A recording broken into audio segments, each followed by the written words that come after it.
What is up, RotoGrinders? 2 hours of nonstop MLB DFS conversation starts right now. Taking a look at the first pitch. I believe first pitch is 7:15. 7:15 on the East Coast. It's an 8-game slate. Weird slate. Some afternoon games. One game going down at 7:15. That's our first game. Atlanta versus the Cubs. Sean Murphy, by the way, not in that lineup for the Braves. He is most likely donezo for the season. After 7:15, we're taking like an hour break, and then there's 7 games following the first one. Of course, it's also Monday Night Football. Chop will be on later. Chop working double duty today on a Monday with Davis Maddock around 7:30 in the East Coast, talking about the Bears and the Vikings. What's that, Chop? What are you doing? Is you doing like a stiff arm? Is that what's happening there? No, just while you're talking, I'm just showing the chat, who's very live today. I'm showing the chat that I have no problems at the combine with the hand measurement. Like I'll grip them, or I could grip it and rip it. The rumors of your tiny hands, that they're exaggerated, is that what you're saying? Yeah, it just came to my mind since I have Maddock on the show, like Davis Maddock on the show, and people have been accusing him for years of having the tiny hands. It's not my problem. I don't have that kind of problem. You're just throwing your co-host under the bus. What would your how about everything else as far as the combine? How would your 40 time?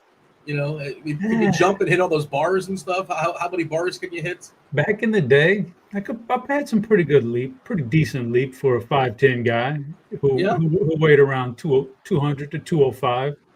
Had a pretty good leap. 40 time was, judging by today's standards, not very good. Back in the day, we're talking about probably about a 4.7, 4.8 40. Yeah, 4.7 maybe. But also I didn't have the coaching that people have today. Today, if you want to improve your 40 time, you go to a coach. He teaches you techniques and what you need to do, and you can chop that 40 time down a little bit. Back in the day, we didn't know nothing about that. We were just out there running, man. So I needed to improve. I needed to widen my stride. But back in the day, I didn't know that. So it was about a 4.7. So, I'm not a combine tester. Like some people say, I'm not a shower, I'm a grower, that kind of thing. I wasn't a combine guy. I was more like I think you're talking about a completely different. You get me down there in the in the trenches, and I could, I can handle my instincts take over, and that was the best part of my game, was my instincts and my fear. I don't like that some of these guys, and I understand why they do it, but like they just train to be good in the combine. And it's like, sure, it's great to have those skills, and it's a great skill set and it translates to some degree, but that doesn't necessarily mean you're going to be great at football if you're really good. You understand, like you're saying, they hire coaches just to do good at the combine, and it's like, well, now what? Now you got to play good football. All right. It is, as the chat is asking, it is a movie Monday. I know Chop's excited. You guys know how this works. You guys know the deal. Sunday, by the way, Chop, I don't know if you caught it Sunday. You might have been sleeping early in the morning. We debuted Superstar Sunday. Superstar Sunday we're doing for football shows as well. So we're giving away premium for football. Also, get that Discord channel, rotogrinders.com/Discord live stream chat channel. Just let me know what movie I'm talking about. There will be clues dropped periodically. We'll go ahead and drop the first one for those that are here promptly. It is Brothers. Brothers is the very first clue for Movie Monday. More will follow. Chop will guess in our private chat. And again, first person who guesses correctly, get yourself a free week of RG Premium. All right. We do have an 8-gamer as far as baseball. We're here for the next hour and change. It is not Cheech and Chong. Were Cheech and Chong actually brothers? Tommy Chong and no, they weren't brothers, right? I don't think they're brothers. But they did do a movie one time called The Brothers Corsican. I did not see that one. Oh man, I never really gotten to Cheech and Chong. I'm aware of their existence. That one made me laugh. That was probably one of their better ones. That one made me laugh. And I think, is it Chong who really wants me to buy his pills on Twitter? I think they're both invested into that thing. One of them really wants me to. I don't want to. I canceled my my whatever paid membership on Twitter, and then I didn't realize you get hit with like 17 ads, every other tweet. But I won't go on my soapbox on that. But I know one of them really wants me to buy some pills from, is what I'm saying. Are you a big Cheech and Chong guy? I never really gravitated to it. I know people. Well, not really, but I just we're on movie Monday. I'm taking wild guesses, Dean. You never know what it might be. The first thing that popped in my head was The Brothers Corsican, which was a comedy classic back in the day, and Cheech and Chong. And then, I don't know what you might have out there. I'm just It's a throwing good swing. here. It's a good attempt. Some guesses coming in here on Saving Private Ryan is a good guess. It's a good thought process. It's not correct. Blues Brothers, Boondock Saints, Black Sheep. That's a good guess too. Tommy Boy. Tommy Boy, you're probably thinking of Black Sheep when you're saying Tommy Boy, I think. Were they brothers in Tommy Boy? I don't think so. Twins. Yes, of course. Who can forget Arnold and Vito? It's not The Informant. But yeah, guesses are coming in here on the Discord channel. I will be remiss. The people want to know, and we have plenty of time. As everybody kind of sprinkles in here. We're here for an hour and change. It's an 8-gamer. Chop, you got to have some takeaways from week 1 of NFL. General thoughts. What's real? What's not? What should we panic about? What is your initial takeaway from week 1 of the NFL season? Of course, we were talking pre-show about that Baltimore Buffalo game last night, which is spectacular football, a lot of fun. A bummer if you had Baltimore. A real big bummer if you had Baltimore money line to finish out a parlay that myself and Steve may or may not have had, but so goes it. Chopper, what's your initial thoughts from week 1? Well, first of all, Dean, before I even get into that, I do, I have a few thoughts. I haven't really, I'm not going to overreact typically in week 1, so that's not a big deal. But I did want to say on Friday night, Dean. Yeah. I did watch a movie. Oh, okay. What was the big Friday movie? Highest to Lowest, the new Spike Lee, Denzel movie. It's on the on Apple. Yeah, I'm looking forward to that. I don't want to derail your story, Chop, but the Pick Six show, I did the Pick Six show, and we run a little contest. The winner of that contest picks the movie to watch and talk about the next week. Okay. I think that's what I'm picking this week. Spoiler alert! If you're going to watch, if you watch the movies along with us, but I don't want any spoilers, Chop. I don't know anything about the movie except it's Denzel and Spike. No spoilers, but here's what I'm going to say to you. Pretty macro view here. Number 1, anything Denzel is in, I'm going to watch because he's that good, and he's good in this thing. So Denzel's great. Not a spoiler, but I'll tell you this much. I don't know if you're familiar with A$AP Rocky. I know the name. It's a rapper, but he's a musician. I guess he's turning his thing to acting now. He's going to be very good. He's going to be very good. He kind of. Does he have a famous female like a wife? Is there somebody? Rihanna, I believe he's married to Rihanna. Okay. He really grabs the screen when he's on there. So A$AP Rocky, if he comes out with another movie, I'll for sure give it a shot. But Dean, the big one here I want to get to, or I want to say, respectfully, it's time for Spike Lee to hang it up. I don't need to watch any more of his movies that have this 80s feel to it, where he's got the big orchestra in the background, the whole movie. I don't need it. He's done. Really? He's done so as a movie maker. Just you're gone, brother. Man. Yeah, no more Spike Lee for me, please. So that's all I got from. But I'm glad I watched the movie. It was good. It was entertaining. It kept me in there for all 2 hours of it.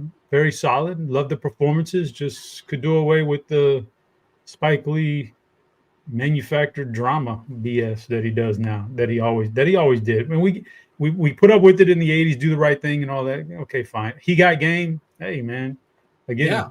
Ray Lewis came out. I mean, not Ray Lewis. Jesus Shuttleworth. Ray Allen. Ray Allen came out of nowhere. He grabbed it. He grabbed the screen kind of like A$AP Rocky does for us. But it worked back then. Spike Lee stuff doesn't work today. I was listening to a podcast with him recently, and they were talking about doing a sequel to that. He got game, and I don't know how serious they were, but it seemed like an interesting idea. But you're saying no. You're saying no more Spike Lee. I think was his 5th movie with Denzel, if I'm not mistaken. Yeah, I mean, Denzel will do it. Denzel can make anything watchable. He elevates everything. Yeah, he's good like that. But speaking of NFL and, a little, I don't have like I said, I'm not going to panic in week 1, Dean. But I'm not going to lie. On my season-long team, I'm a little scared for my Kenneth Walker draft pick. I'm a little scared right there on that one. So that's probably the biggest one for me that, God dang, man. Was that a hot hand situation? I thought Charbonnet was getting more touches, and I know Walker was pretty poor in the limited stuff he got. Oh, Walker played a series, and the very next series, Charbonnet's, it's like they had this pre-planned, so it doesn't make me feel very good. A little scared, a little bit scared for my Tyrone Tracy on my bench in season long. Scatterbo got a little bit more run than I thought he would, and Tracy did not. And that offensive line is pretty bad for New York. He's so a goal line guy as well. At least on one situation. There's some situations to monitor. But all in all, I'm not going to panic after week one. There's a lot of stuff that could happen here. Let us know in chat what you're panicking about, what your biggest takeaway for week one for NFL. I'm just so mad at myself because I've been banging the Dolphins are done. Tyreek Hill is the worst drum for a while now, and I still got sucked in playing some Dolphins, and I cashed on a Tyreek. It could have been so much better, but what are you gonna do? Because I thought it was a nice little game stack, and it took one maybe 1 or 2 quarters before he's freaking out in the sidelines. I'm sure the rumors are already swirling with him getting traded to Kansas City, especially with the Worthy injury. So we'll see. We'll see how that goes down. But all right, let's talk about tonight's baseball slate. Do hit that like button, do subscribe, turn on those notifications, do all those things to help us keep the lights on. We appreciate all that. We got to get the knockers later on. I know TJ is going to be on later tonight, so you're probably, I assume, I don't want to make any assumptions, but I'm guessing Spidey will be around. So get those lights out of the way. So when TJ comes on, he's going to be firing off several Spidey bombs. Dodgers have a 6 total tonight. It's not in Coors, but it is against Colorado, a 6 total. We're expecting Max Muncy to play baseball for the Dodgers. We're expecting Tyler Glasnow to throw baseballs. I don't know if that's officially been confirmed. He was scratched a couple days ago with a back. I'm a little bit concerned about that, especially with him being super popular. Of course, he's at home facing the Rockies. Why wouldn't he be? And he's pretty cheap too, especially on DK. The FanDuel price is not necessarily cheap, but the DK price for Glasnow, 8.7. It is distinctly cheaper than Crochet and Woo and Webb. I don't know when we're going to get confirmation of him actually pitching too. I think that's because we saw the other day when he got scratched and Ohtani jumped in there. I think that was 4 or 5 o'clock in the afternoon, something like that. This is a late game. This is a 10 o'clock game. I'm a little bit concerned about his back, with Glasnow's back. And then if he is pitching, how much are they pushing him here against the Rockies? Game 122 or whatever it is.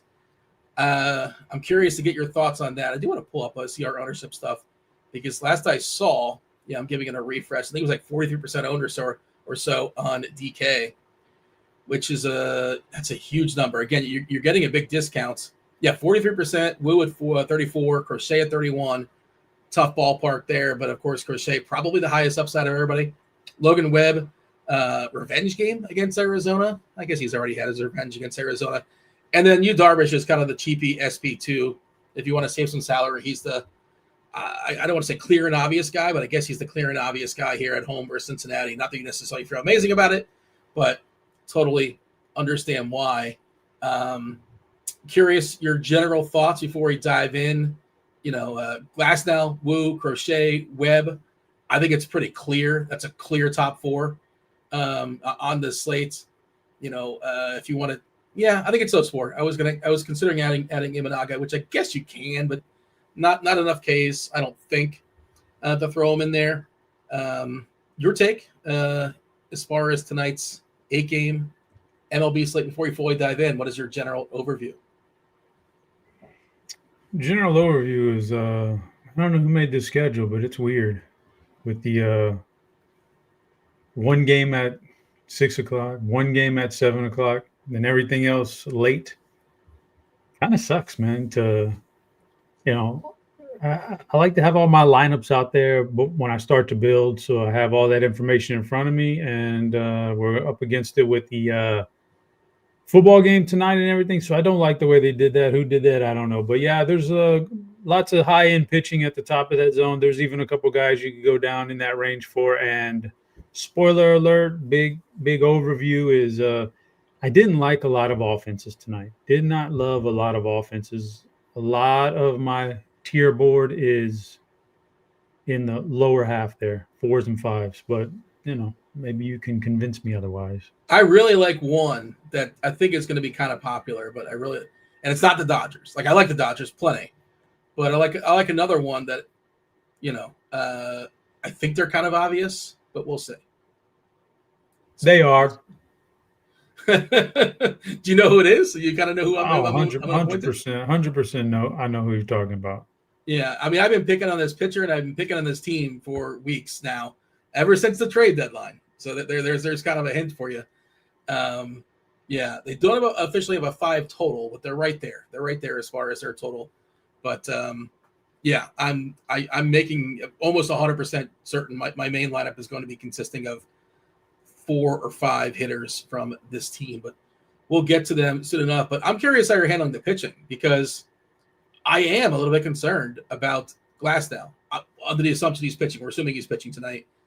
They flew him out. They flew him back for he was dealing with a back issue, I think it was, and he saw somebody. And last I heard, Roberts they sort of pencil him in to start tonight, but pencil, not pen. We'll see. And again, they don't. How much do they care about this game? They need him for the playoffs. They want him in good form and all that, but how much would they push him? I don't know. I mean, could he get the job done in 5 innings? Sure. 6 innings, that'd be spectacular. And it's against the Rockies. Rockies has dropped their lineup. Spoiler chop, it's not good. Freeman, Moniak, Goodman, Beck, Tovar, Bernable, Karros. Karros gets to face his dad's old team. And Fernandez, Ritter is in the 9 hole there for the Rockies. A team total less than 3. The Dodgers are minus 363 favorites, which is, that's one of the bigger numbers you're going to see in baseball. Let's talk about Woo. Woo at home versus the Cardinals. The Cardinals are really, really punchless. Seattle's a tough place to hit homers. It just seems like a spot. And then Woo, how many homers does Woo give up? 1.27, right? He has a fly ball lean a little bit. Yeah, a little bit average. Not bad. But it just seems like a spot where, and I don't want to use the word safe. I hate using the word safe. He had that streak earlier this year. Was it 25 or 26 straight starts? It was 24, where he went 6 innings or more. Well, and the one he didn't get there was 5 2/3. So you're almost definitely going to get 6 innings versus this Cardinals team that's pretty inept and a great pitching ballpark. And their offense should put up some numbers against Michaelis on the other side, so you'll probably get the W. So I like Woo plenty. Okay. Yeah, I just want to know how you're ranking these. Is it fair to say the 4? Crochet, the Woo, 4 horsemen. Which one of the Crochet, Webb, Woo, and Glasnow is Ric Flair? Well, here's the thing, Dean. It's got to be Woo, right? Woo! Woo had his streak, and you came on here and goes, the safest pitcher ever. Gone 6 innings, 25 straight or something like that. 25 straight quality starts, whatever it was. And then he went back-to-backs after you said that of not making 6 innings. So you put the kibosh on him pretty good. I have these special powers. It is the 4 horsemen tonight. And I think Woo's my number 1 guy. I do. It's we're back at home now in Seattle. Massive pitchers park, massive bump to the pitchers. It's a very mediocre offense at best. Yeah, he's going to be good tonight. He's going to be fine. I like Woo. I like Woo quite a bit. Certainly over Glasnow for a lot of reasons. Some that you've highlighted already. Glasnow is going to be much chalkier because of the price tag, assuming he pitches. Now, Glasnow's part of the big 4, and of course, he's probably going to be number 2 for me because that price tag is so crazy on DraftKings. But that'll just drive up his ownership and away from Woo a little bit. So that's why Woo's number 1 for me. Woo's just really good. And then, Glasnow. Also, I pointed this out in the survey. You got one guy who walks less than half as many guys as the other. Like Glasnow, any little thing can set him off, and he can have control issues. Doesn't even matter the lineup that's opposing him. If that bag just hurts a little bit or something's a little bit off, boom. This guy's got 5 walks in 3 innings, and he's a short night, and you're in trouble. So I definitely favor Woo over him. But I'll put him number 2 because the price tag $8,700 on DraftKings is outrageously low. Okay. Then my number 3 guy out of the 4 horsemen, Dean. He hasn't been great lately, but I'm going Logan Webb. We're in Frisco, big ballpark. Again, Arizona's kind of, I don't want to say they melded in for the year, but they sold at the trade deadline. They're not they're not as good of an offense as they once were. Webb gets this home court advantage tonight. I like that quite a bit. And then the fourth of the four horsemen is Crochet on DraftKings, at least because of the price tags, just above everybody else. He's great, and he got to go to Oakland. It's not like it's set in stone that he's going to give up 3 home runs in Oakland, but just the ballpark helps the offenses enough to where I don't know that I want to pay top dollar for a chalky I still think Crochet. Yeah, I have to refresh the lineup HQ. I didn't do it before the show, but earlier he was still showing as the most popular pitcher projected tonight. Ownership. Give it a refresh. It's pretty close. Okay, yeah. But he's still in that neighborhood, right? Yeah, so we have 43% Glass now. This is DK, 34% Woo, 31% Crochet, 25% Webb. There you go. Crochet, 30+%, right there with everybody else, and he's the most expensive, and he's in Oakland. Yeah. He's got the biggest upside. If you tell me one of these guys strikes out 10 tonight, and you're asking me to guess which one did it, I guess it's Crochet. For sure. Absolutely, but I'm just, we're in a vacuum here. We don't know those things. So that's how I would rank the 4 horsemen tonight. But yeah, there's a clear foursome. And like, if you're playing on DraftKings, you need 2 pitchers. Yeah, man, I think you got to pick one of these guys and hope that that's the guy that crushes tonight. I don't think you can I don't think you want to make a lineup without any of them. That'd be kind of crazy. But what about both? Yeah, you could pick 2 for sure. If you can. Look, yeah, we got some stacks later. And I don't love a lot of offense, so I don't think you're missing out on a lot unless like the Dodgers go for their standard 5 home runs kind of thing, and they're expensive like they are. Then you could get in trouble by paying up at pitcher and not spending on the Dodgers. But you never know. And, that's always a threat here these days because of what the Dodgers do at home, like whatever shenanigans they got going on. I don't know. All right, I'm running some lineups on DK. I'm capping my pitcher at 82%. I picked 89 for whatever reason. Let's see what we're getting as far as – I think we're going to get mostly combinations, like 2 of these guys and then some Darvish. I think that's basically all we're getting as far as – and, I added some variants, but not a boatload of variants.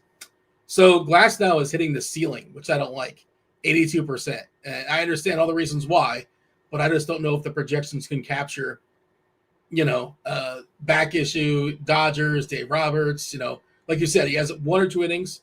If he's out there just kind of wild, he's like got an 11, 12% walk rate. And I know it's the Rockies, and that's why the projection's great. So 82% Glass now, 49% Crochet, 36% Woo, 21% Darvish, 11% Webb, and that's it. It's giving me nobody else at all. Chad is demanding a second clue for Movie Monday, and I will oblige. All right. Well, let me just make sure nobody guessed it. It is not Backdraft or Lawless or The Prestige or White Chicks or Animal House or Men at Work. Lots of guesses coming in here. The second clue, Chop, is Brain. Brothers and Brain. That is the 2 guesses. Captain America Bleeds is guessing in the YouTube.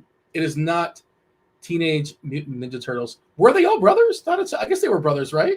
I know they were teenagers and they were turtles. That I know. That I can confirm. Well, do we know for sure they were brothers? You remember the Turtles? I mean, I wasn't a big.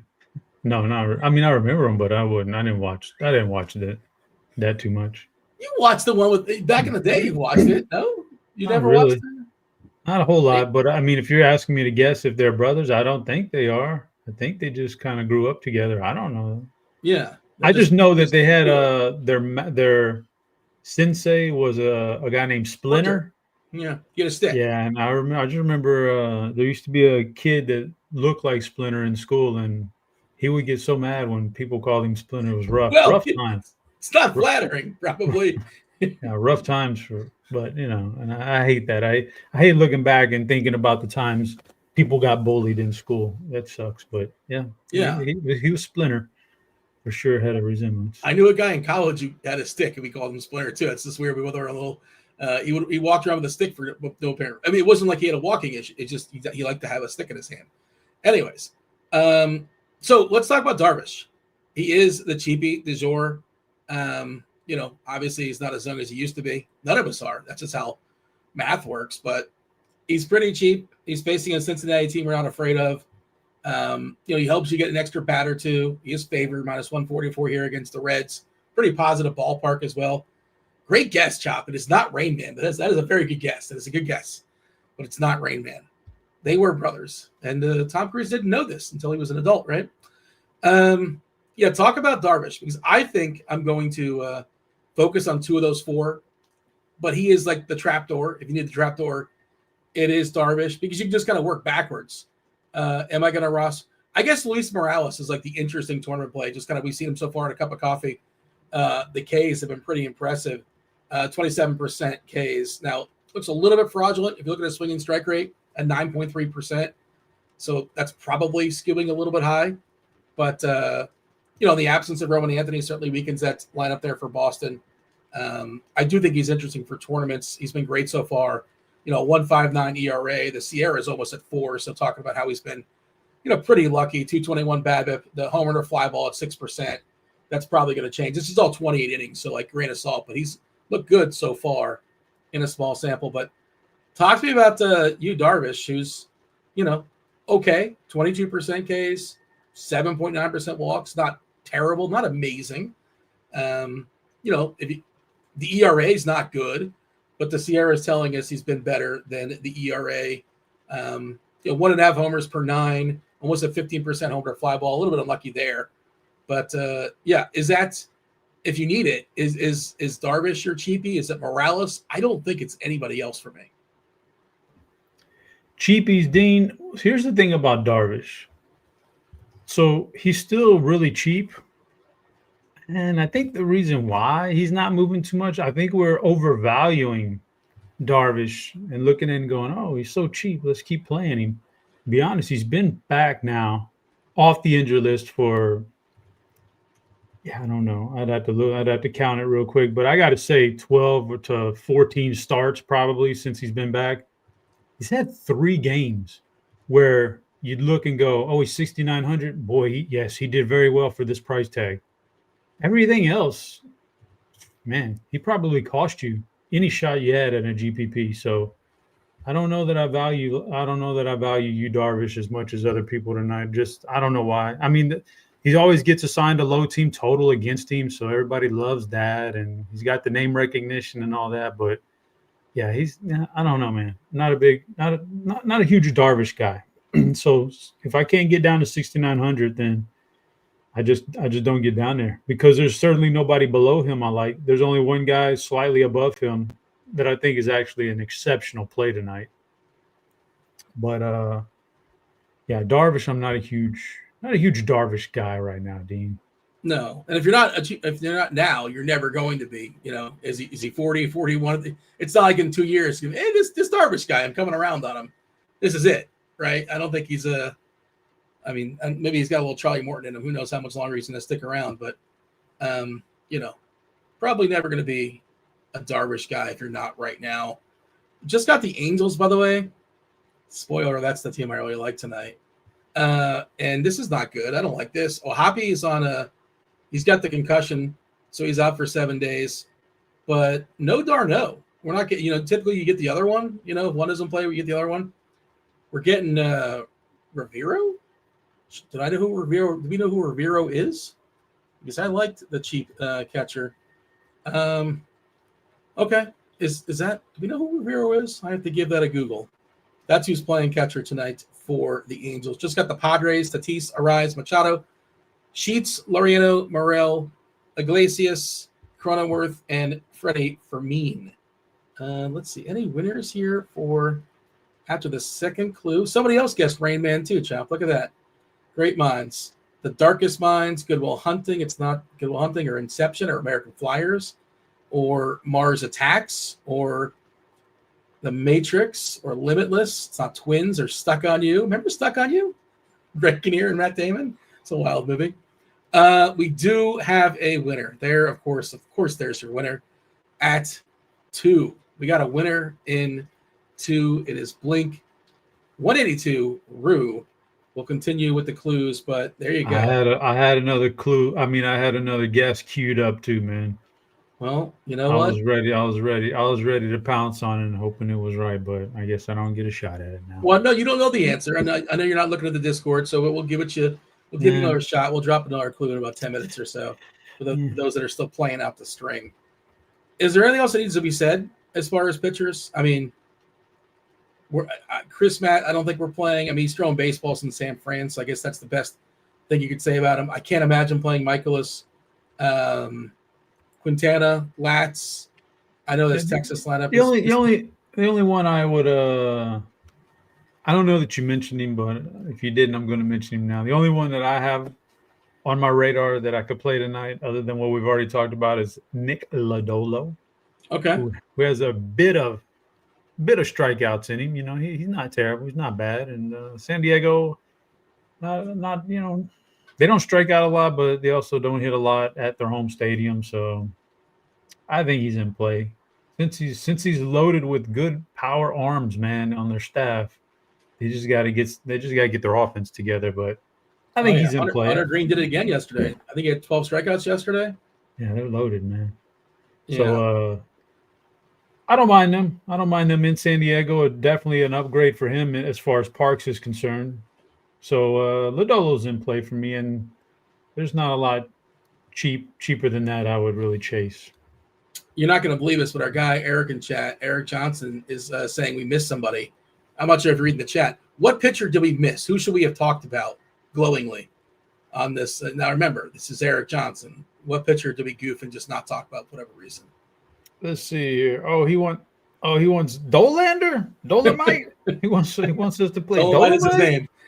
Goodness gracious. Good luck with that, man. I mean, LA is only like the best hitting home team we've seen in 10 years. Yeah.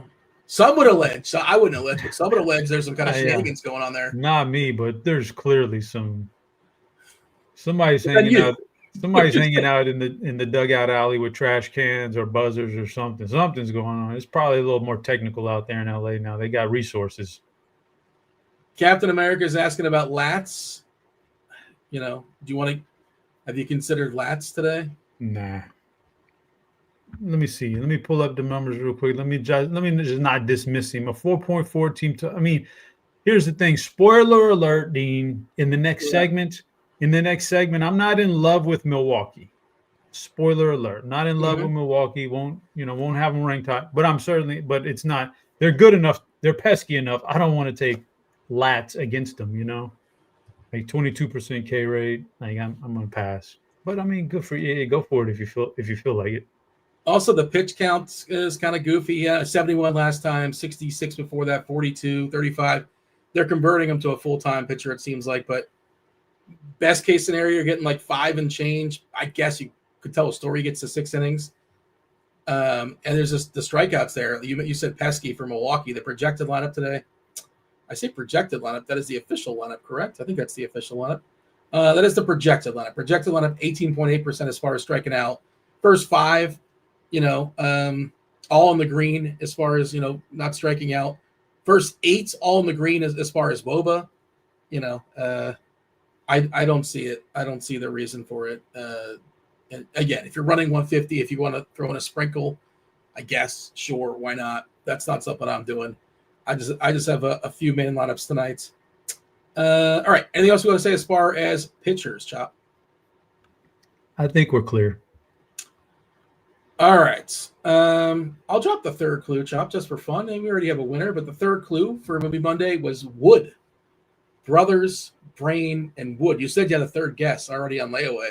Does Wood fit your guess, or now you have to think of something else on the fly? I don't think so. Yeah.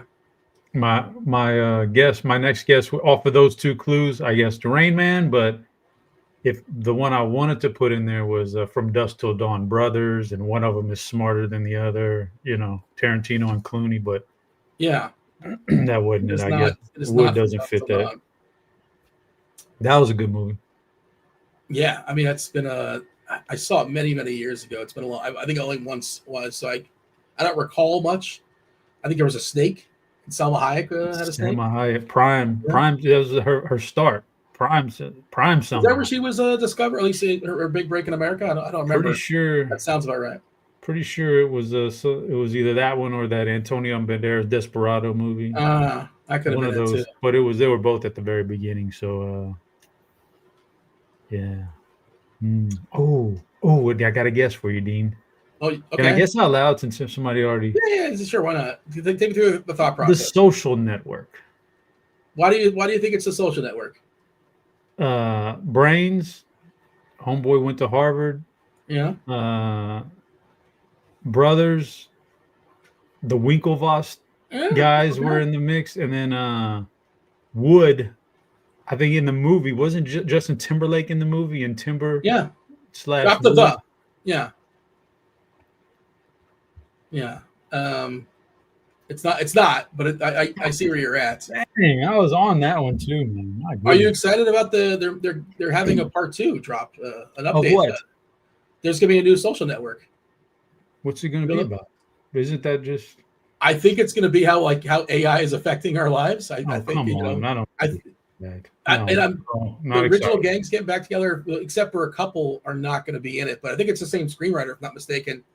Lynch was involved. I think Lynch is involved again. But yeah, supposedly it's happening. Another Social Network. Excellent movie, fabulous movie. But yeah, I don't know who's demanding an update. We're getting sequels for everything, so it's coming. All right, give me today's tiers. What is the topic for today's tiers list? Yeah, I don't know it. Going in cold. You don't know it, so obviously lots of stuff. Like, it was a lot of, and today is national. There were several things going on today in the national spotlight, and man, I was like, oh man, gosh darn, I really want to go with that one. I really want, but I just couldn't pass up on that game last night. Oh, let me just tell you this about that game last night, Dean. It was 40-25, and I was like, oh man, Baltimore is the best team in the NFL. How are you going to stop them? This is a blowout. And not only is it a blowout, I'm done with this. I'm going to take a shower. It was 40-25, and I came back and I sat down in my chair, and Collinsworth was saying 41-40, great inning. That's like the first things I heard. I was like, you got to be kidding me, man. And I looked and I go, holy cow, they came back. That was just like, there are some comebacks from a couple of touchdowns. You can grasp your head around it. It's not, but that looked like it was just dead last night. That game was over with. Baltimore was, I'm thinking, how do you stop him? This guy Derrick Henry runs for 6 yards a carry with Baltimore for 2 years now. If you're not giving it to him, how do you stop Lamar? He's so fast on the edge, man. Everything. And then all of a sudden, so I had to hit up greatest comebacks, Dean. Like, I had to do it. It was just, it fell right into, and I know what's coming. I got to do this, Dean. And I'm telling you right now, it's such a subjective, it's so there's so many options and there's so many second places to every tier that I could have gone with, So, if your favorite comeback isn't on this board, it's just because it just wasn't enough room for it. But, oh yeah, what's coming, brother. But hey, had to do it. So this is a couple things, Josh. How about most shocking comebacks is how I'd label it. A couple things. For starters, I love when Collinsworth is just so giddy and just laughing. Like, he was maniacal last night. He was amazing. I get so much joy listening to him. Just he just loses his shit when he's on the mic and he sees Lamar do something nuts. He can't help himself. He just starts laughing and he's like a child in the booth. It's spectacular. I didn't see they still doing the slide. Are we still doing the slide on Sunday nights? Let me know in chat. I didn't see the start of the show. Second thing, when Henry's supposed to stop, and a man of his size, how is he not taking enough hits where he's slowing down, and he just defies it? He's 31 years old, and you'd think he'd would have broken down faster because of his size, but his speed power combination is insane. And 31 running back still doing it when he's downhill, just forget it. No, have you seen his? That's genetics. I don't even want to get into his off-season workout. It's genetics. I haven't seen his off-season workout, but I've seen this stat now. I've seen this stat now for like 100 times now, because once one person on your stream or one person in your Twitter feed picks it up, then all of a sudden you get it 20 more times. So I've seen this, but it is still the most fascinating One of the more. Derrick Henry has still in the NFL not rushed for more yards than he did in his 4 years of high school. I've seen the high school film, which is ridiculous. Yeah, I mean, he was literally a man against little kids out there. Yeah, he ran for. You said 31. He still hasn't run for more yards than he did in 4 little high school years. Crazy. That is bonkers. I knew it was going to be in the board, Chop. I knew it. When I was a kid, when I was really young, I was a Houston Oilers fan. So one of the worst days of my childhood was when the Buffalo Bills came back with 35-3 deficit in the playoffs. Houston in Buffalo, and that was just brutal. And they actually ended up going to overtime. Houston had to tie the game to put it in overtime. Al Del Greco, if I remember correctly, and the Bills won. Warren Moon deserved better. I love Moon. That was Moon, right? I'm trying to remember because I know Carlson took over. That was run and shoot, Warren Moon, the full. Yeah. I mean, and they were so good, Dean. They could have gone to the Super Bowl. Ernest Givens, Drew Hill. They could have gone to the Super Bowl for sure. That was a really, really fun team, and I just enjoyed them. Yeah, that was brutal, but that was a hell of a comeback. Warriors 3-1 lead against LeBron. John Travolta is a great answer. He did have a heck of a comeback because he was all but gone. He was done for like 2 decades, Dean. Like he did Grease. He did Welcome Back, Carter. And that was his career. And that was boom, wrap. Thanks, John, for your time. 94, I think 94, right? Was the resurrection? No. This is what I'm saying. Like he did Grease and Welcome Back, Carter in the 70s, right? And that was like, okay, well, you did your typical, you're 20-something now, you're done, you're cooked. But thanks for playing in Hollywood. We'll never forget you. And then out of nowhere, they cast him in Pulp Fiction. And not only does he make a comeback in Pulp Fiction, he becomes the most like sought-after actor. Like almost a decade after that. It was a crazy comeback. So, and now he's in a lot of like direct-to-DVD. Are you about direct-to-DVD movies? I guess he's in a lot of movies that go direct to streaming. If you look at his last like 5 or 10 movies, like you never even knew these existed. Santana, you're not a big Santana guy. You like the collaboration with Rob Thomas. You're more of Santana makes it down at the bottom because although he's fine, I heard enough Smooth when they put that thing out that I don't want to hear another copy of Smooth ever again, man. I'm done with that. But so I didn't get to go through Warriors blowing the 3-1 lead. What a great comeback for the Cavs. That was LBJ, man. Come on, who would have thunk it, Dean? Who would have thunk that comeback? Like that was that you derailed the greatest, maybe, the greatest franchise. That franchise was humming in Golden State. Like they were just on a roll, man. And he derailed all that. He may have changed the course of history because then Durant came along, and who knows if Durant even comes there if they win another championship, against the Travolta. We know that great comeback. Pat's down. I'm not a Pats guy, and I really wanted to see Julio win. Yeah, Julio win a Super Bowl. He was really good. So I'm just neutral on that one. I didn't really need to see that one. It was a great comeback, but didn't see it. Bills down 30. My dad was an Oilers fan like you, so sad. That's sad stuff. And then Santana's move. But Dean also didn't make the board. Yeah, because there's just no place for it. Red Sox 3-0 to the Yankees. Only time Dave Roberts still on second base. Only time that's ever happened. Another one that didn't make the board, Dean. Crazy. And this, I had to fight. It was tough to keep this one out. Reggie Miller, 8 points in 9 seconds against the Knicks in the playoffs. The choke symbol, right? The famous choke. Yes, that's where Tyrese got it. If people didn't know, that's where Tyrese got it from this year. But that was pretty crazy. I give you two in the Hollywood kind of realm here, Dean, that maybe could have taken the place of Travolta, but no way. I don't know if you remember Robert Downey Jr., but he made a hell of a comeback to get into all these Marvels now. Yeah, that could have very easily gone the other way. That's a good call. Yeah, he was down and out on that one. Also, a band who did they were great for what they were in like the 70s. They were great, and then they disappeared, and then all of a sudden they got put in a collaboration with Run DMC. And they made a rebirth in their career, Aerosmith, and their rebirth was greater than what they did before, which was always pretty great. But then they made a comeback that was pretty improbable. And just for shits and giggles, Dean, I don't know if you remember the Clippers out of nowhere came back from 31 down in a playoff game against that good Golden State team. Pat Beverly. They didn't even have a superstar at the time. That was like Pat Beverly and guys, some guys like that. Lou Williams came back from 31, 2019. So there's lots of crazy stuff going on out there. Brendan Fraser is kind of in the midst of a comeback. He kind of went away for a long time, and it seems like he's in the middle of a comeback. We'll see how that turns out, but that's another one I would throw into the conversation for Hollywood comebacks. All right, we have just 8 teams, 8 games, 16 teams. We're going to throw in some tiers. Chop has the knockers coming up as well, in addition to the BBP suggestion of the day. The only real early game, which is just kind of strange, one game at 7:15. After that, 8:05 is Milwaukee, Texas. We do have the lineups here for Chicago at Atlanta. Bryce Elder, Shota Imanaga taking on Atlanta. We mentioned Murphy out for the season here for the Braves. The lefty in the mound, so they're burying Harris a little bit in the 7-hole. Ozuna, weird to see him batting 8th, but that's where he's at these days. Prices are down a little bit on PCA. He said down to 4.5. Of course, Chicago still no Tucker. Kyle Tucker out of the lineup, so certainly that weekend's the Cubbies.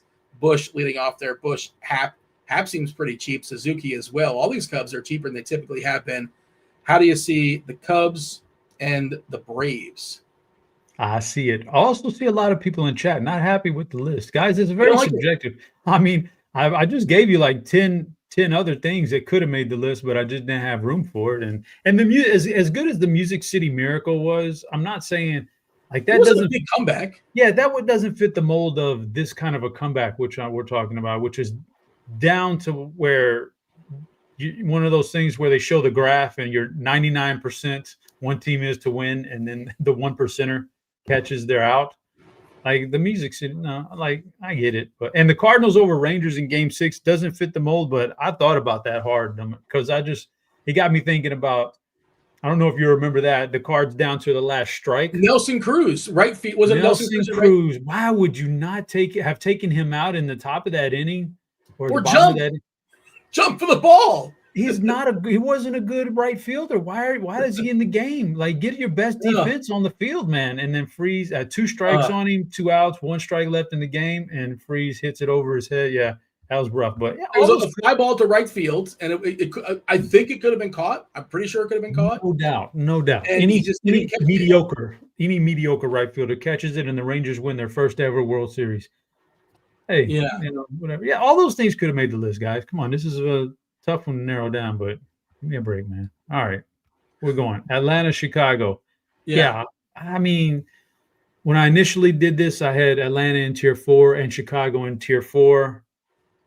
After readjusting and looking at Elder and 4.3 team total for Chicago, maybe. So I bumped them up one. So I got Chicago in tier 3 and Atlanta in tier 4. Not a huge fan of this game. Imanaga. We've said it every time we've done a show and he's pitched. He's an effective pitcher. The numbers don't really speak to the results he gets, so it can be a little weird with him. I don't love it, but he gets results, man. So I can't keep butting heads against it. So tier 4 for Atlanta, and then Chicago tier 3. Elder's not great, but neither are the Cubs offense, man. Ever since like a certain point in the season, I tell you what, I guess it was when Pete Crow Armstrong decided to not have the career 2-month span he did. When that died down, so did the Cubs offense, and so they're not as great as they once were. And then Tucker's been banged up too. So, Tucker had that injury with his thumb. PCA. I took some. A lot of people were yelling at me when I said he was kind of overrated or just kind of playing above his head. I like him. I just thought he was playing too good considering on the advanced stats. But now the price is right at 4.5. It's a reasonable price. By the way, Brian in chat, what about We Are Marshall? Marshall's a good comeback story. I mean, obviously a terrible story, tragic story. They lost their entire football team. And so okay, fair enough. You can't fit everybody on the board, but that is a good nomination. I'll give the people the 4th clue, by the way. Those are still playing out the string for today's Movie Monday. Chop as well. That'll be scrolling here momentarily. The 4th clue, Chop, is snow. Brothers, Brain, Wood, and snow. That is your 4th clue. Milwaukee, Texas. We did get that Milwaukee lineup. It's Terang, Churio, Contreras, Yelich, Vaughn, Durbin, Frelick, Perkins, Ortiz, taking on the left-hander Jacob Latz. Pinch hit alert for Texas. We know when Texas is facing lefties, there is strong pinch hit alert because you don't have Rowdy starting. You don't have Jock Peterson starting. If when Quintana comes out of the game, almost definitely Irene will be coming in there. So just be aware. Hellman and Freeland and these kind of fringe guys, Dylan Moore, there is some pinch hit risk if you're considering them. Texas, Milwaukee, what do you got? Texas, Milwaukee. This is going to be the only game on this board where both teams are going to go in tier 3. Not a huge fan of Lats. Don't have anything against him, but I just can't really stack Milwaukee. And we've talked about it before. I don't know how they do it, but they score runs, but they don't do it in a very effective way for your DFS teams. And then Texas has been on a little bit of a roll, man, as far as winning games. So good for them. Jose Quintana isn't like a total pushover, but he's certainly not elite. I don't know what to do with Texas. I'm not a big fan of their lineup. No Corey Seager, that kind of thing. So this game just kind of it's middling for me. So tier 3 for both of them.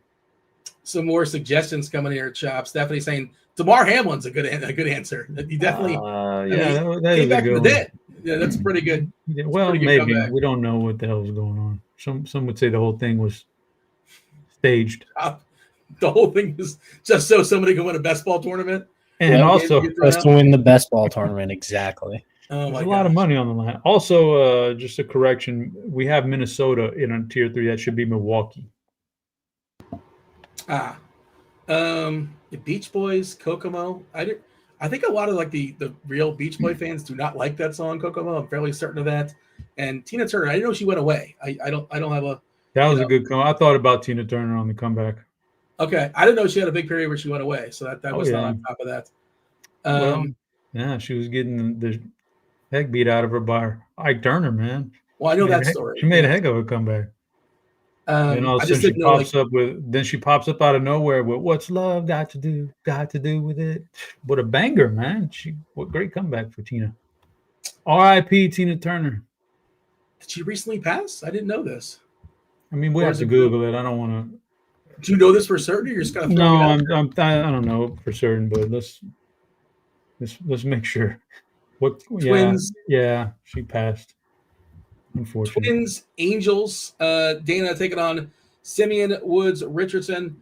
We did talk about the Angels. Their backup catcher, backup to the backup. It's Rivero, and I don't think Rivero's available in the pool. Is Rivero? I guess it doesn't matter. You cannot roster Rivero because no Darno and. Neither of their 1-2 catchers are in the lineup. Trout, Moncada, Neto, Ward, Adele. Adele had some sort of issue over the weekend, but I think he's fine. Rengifo, I think he was feeling sick or nauseous. Rengifo, Peraza, and Teodosio is in the 9-hole. No Minnesota lineup just yet. But yeah, Chop, I kind of alluded to it. I love the Angels today. I really wish we got the better catcher, but what are you going to do? I still like the front 6, and Peraza's a flat-out punt if you need the salary, whatever. There you go. You feel it. Woods Richardson was dealing with an illness too, and this bullpen. Maybe that's why Joe Adele got nauseous. He was looking at the Twins bullpen. They are the worst bullpen in all of baseball. So you're getting Woods Richardson, who's been terrible since coming back from his sickness, and the bullpen's horrendous too. The worst bullpen in baseball if you look at current iterations. So that's my favorite team today. Obviously the Dodgers, but the Angels are my favorite team because I'm homer hunting here. My model has the Twins as the worst bullpen in the baseball since the trade deadline, which is where they got rid of their 2 best arms. So absolutely agree with that one. For that reason, plus the starter stinks. The Angels are our first tier 1 team tonight. I was already on top of that before you were even drinking your breakfast milk this morning, Dean. So I love the Angels tonight. I bet the Angels at 3 a.m. I bet their team total. So I'm ahead of you. I was there first. Hopefully it works out. No, because yesterday at 6 p.m. I was at dinner and I was looking at today's schedule and I was like, damn, I like the Angels. I like the Angels. I can't wait to put them in tier 1. You weren't following football. You're looking at the Angels going in tier 1. Football is like college and NFL that weekend, the whole combined thing, Saturday, Sunday. I mean, I don't want to put like any words in anybody else's mouth or anything, but it's almost like I don't want to get too graphic.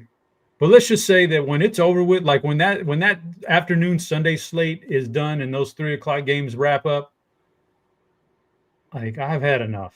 Okay, I get so like everything about football. I just want to put it on the back burner for about 48 hours. I hate it. Did you I've not lost. watch the night slate? Did you not I've watch lost all the? my DFS. I can't hit a showdown slate, and I'm punting money right and left. I hate that. Disgusting. All this, but then in 48 hours, I feel a lot better, and I'm ready for some more football, man. Yeah, But that right afterwards, it's a rough deal, man. So, I get it. all right, here we go. Where are we at? Let's talk about Minnesota yet. Minnesota. In tier 2. Minnesota in tier 2. Don't mind this matchup right here for them, even though they do. That lineup is a little weird sometimes. I'll put them in tier 2. Chop, I wanted to ask. You mentioned before you're talking about you're sitting down, reclining, watching the games. Did your new recliner, did your new sofa set show up? I'm glad you asked, Dean, because I don't know if you remember the last show we did. I do. There was an issue, and they said only one would be delivered on that Wednesday, and I had to wait till like 8 days later to get the other one, and I was freaking out. And the chat must have got on them. I heard the chat say they were going to call and make some noise. They must have made some noise. Those guys popped up on Wednesday, and the guy out of nowhere, the guy goes, "I got a delivery for 2 recliners." I go, "Well, yeah, I bought 2, but I think you're only delivering 1." He goes, "Nope, I got 2." I go, "Are you sure?" Oh. They told me 1 and 1 You got next some week. He goes, "Nope, I got 2 for you, man." I go, "Okay." The chat must have spoke, man, and the chat put the pressure on Ashley, and Ashley Schaefer caved, gave me 2 chairs, man. So with the card now, absolutely thoroughly sat in that thing for about a total of probably 20 hours between Saturday and Sunday, just sitting there watching football. It was great. What do you tip? What do you tip a delivery guy when they bring you furniture? That's a good question. What do you tip them when I've already paid $200 to get it delivered? Like, I'm not tipping nothing. Respectfully, everybody has a job. Like, I understand tipping a server at a restaurant or what have you, because only getting like $2 an hour or $3 an hour.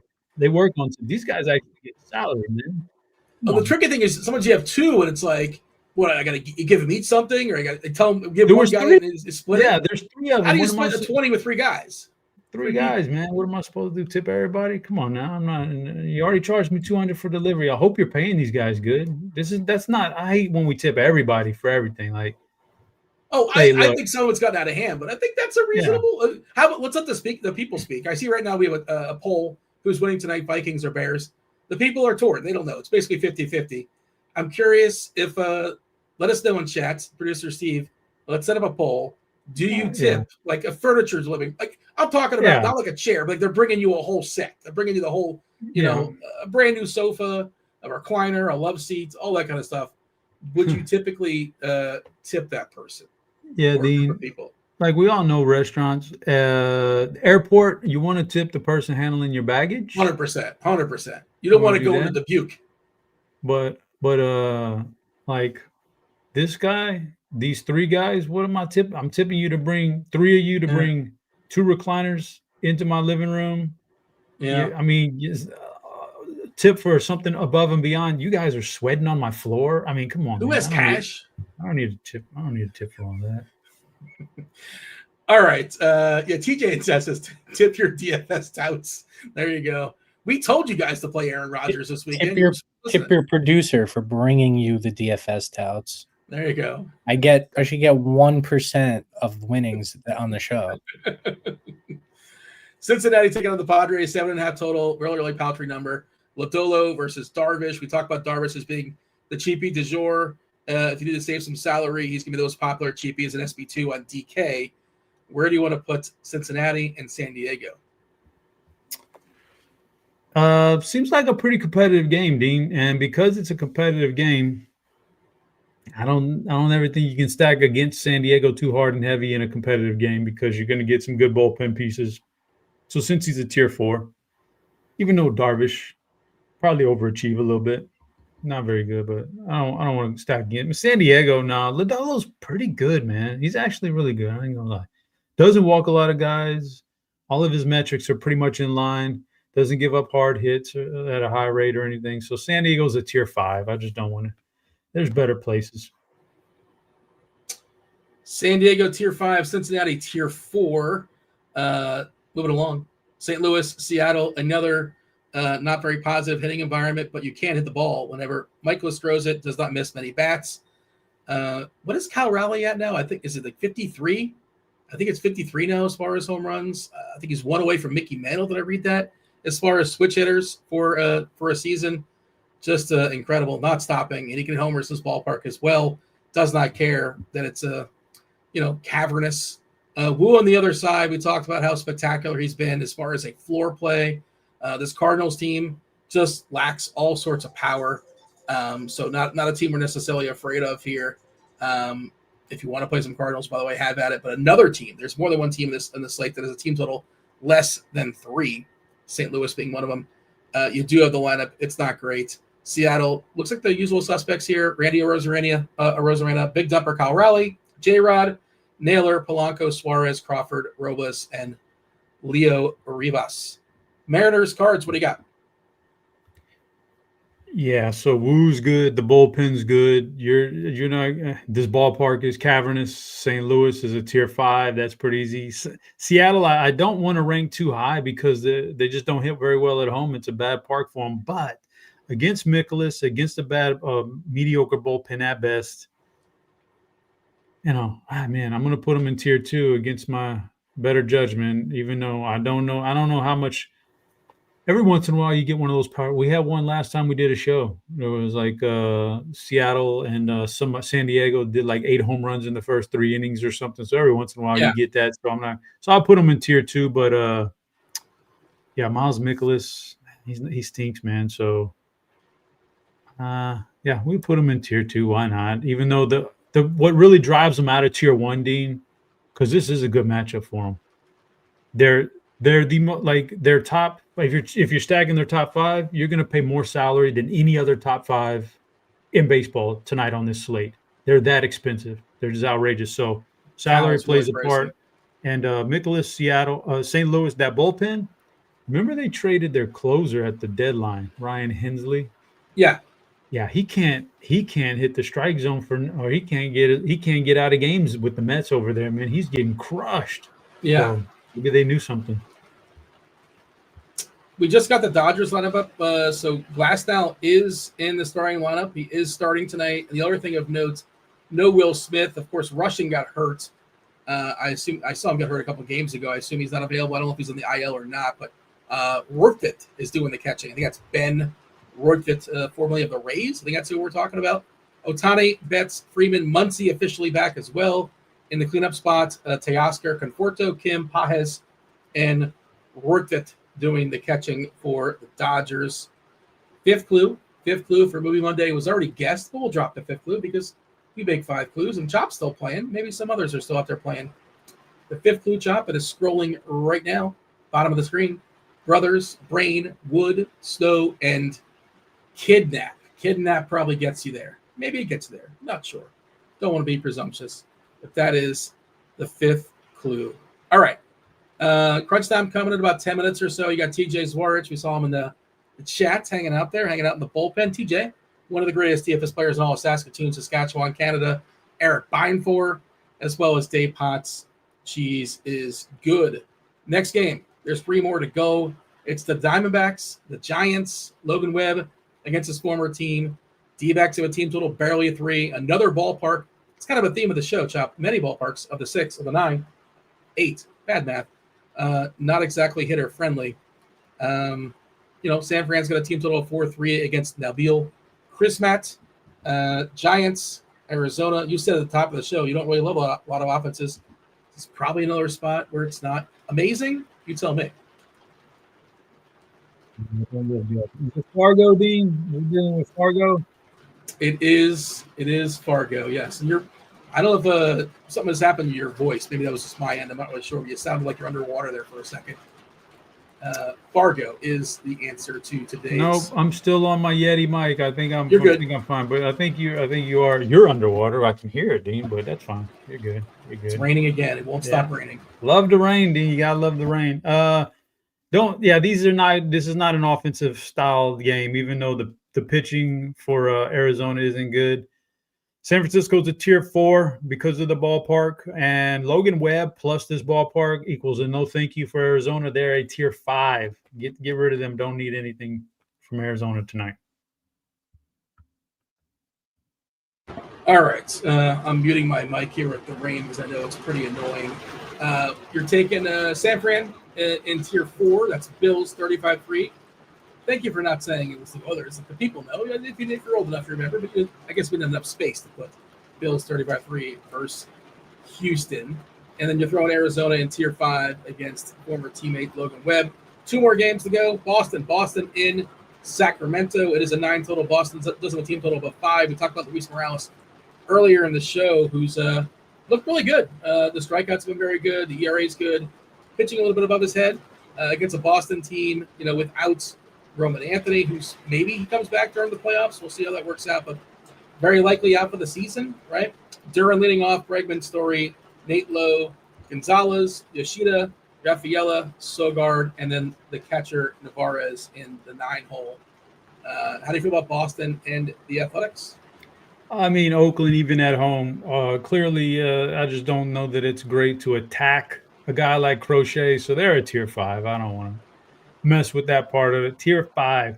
Boston, man, that's a brutal blow to lose Anthony. He was the spark plug when they moved him up to leadoff spot, man. They were on a roll, quite the roll. Don't like it as much now, but I'll still put Boston in tier 2. Even though Morales has a few things about his game that look very interesting, but I mean, yeah, I'm going to go tier 2 for Boston. It could still be a good offense. A's lineup looking a little bit different versus the lefty here. Crochet, Soderstrom down to the 6-hole versus the lefty. And I guess not surprising, Butler not in there. Lawrence Butler not in the game, left on left. What do you got, Steve? We have 58 likes, but 136 votes. No. Dang, they're playing you, Dean. That's well, you're here too. So. Big difference. Why are they just playing? I'm going to play Dean. I'm not going to play. Why would you not catch shrapnel if nothing else? You're on the show. You're the host. This is the host's responsibility. You're the hostess with the mostest. I wouldn't say that. Dean, doesn't somebody say that? Doesn't somebody say that? I feel like that's a thing. Let me tell you something, Dean. Yes. You are. Don't sell yourself short. You are the best DFS host in the business. Like what? It's not even close anymore.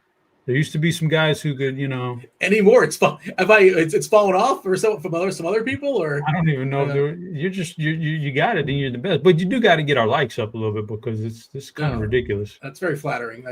I was waiting for a punchline or like a butts or.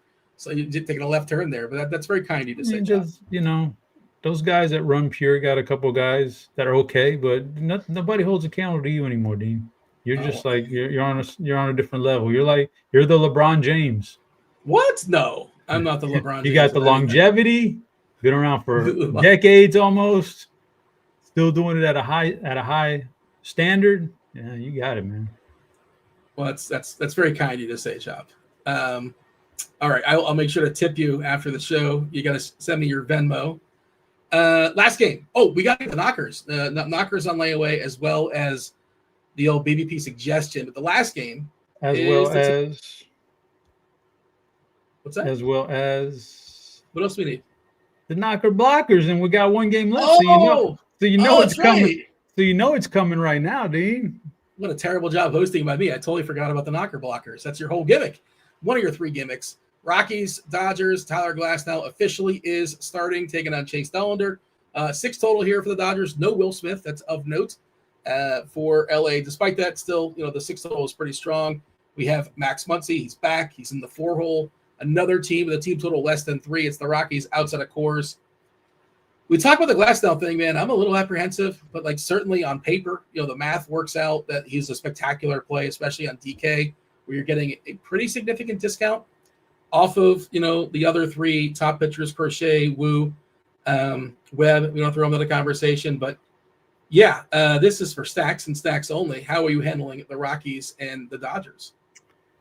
Pretty simply, Colorado's a tier 4, no thank you, and LA's a tier 1, too big of a team. So I know that the ownership is big, but I don't, I can stack different pieces and get away from that ownership if I need to. But part of the reason why Colorado's a tier 4, not only Glass now, but if even when Glass now comes out, you got to deal with a fairly decent bullpen. Some guys and some pieces of it are bullpen. And Dean, I would be remiss not to have my knocker blocker today be an LA Dodger that was in the news this weekend, because it couldn't happen to a better team, brother.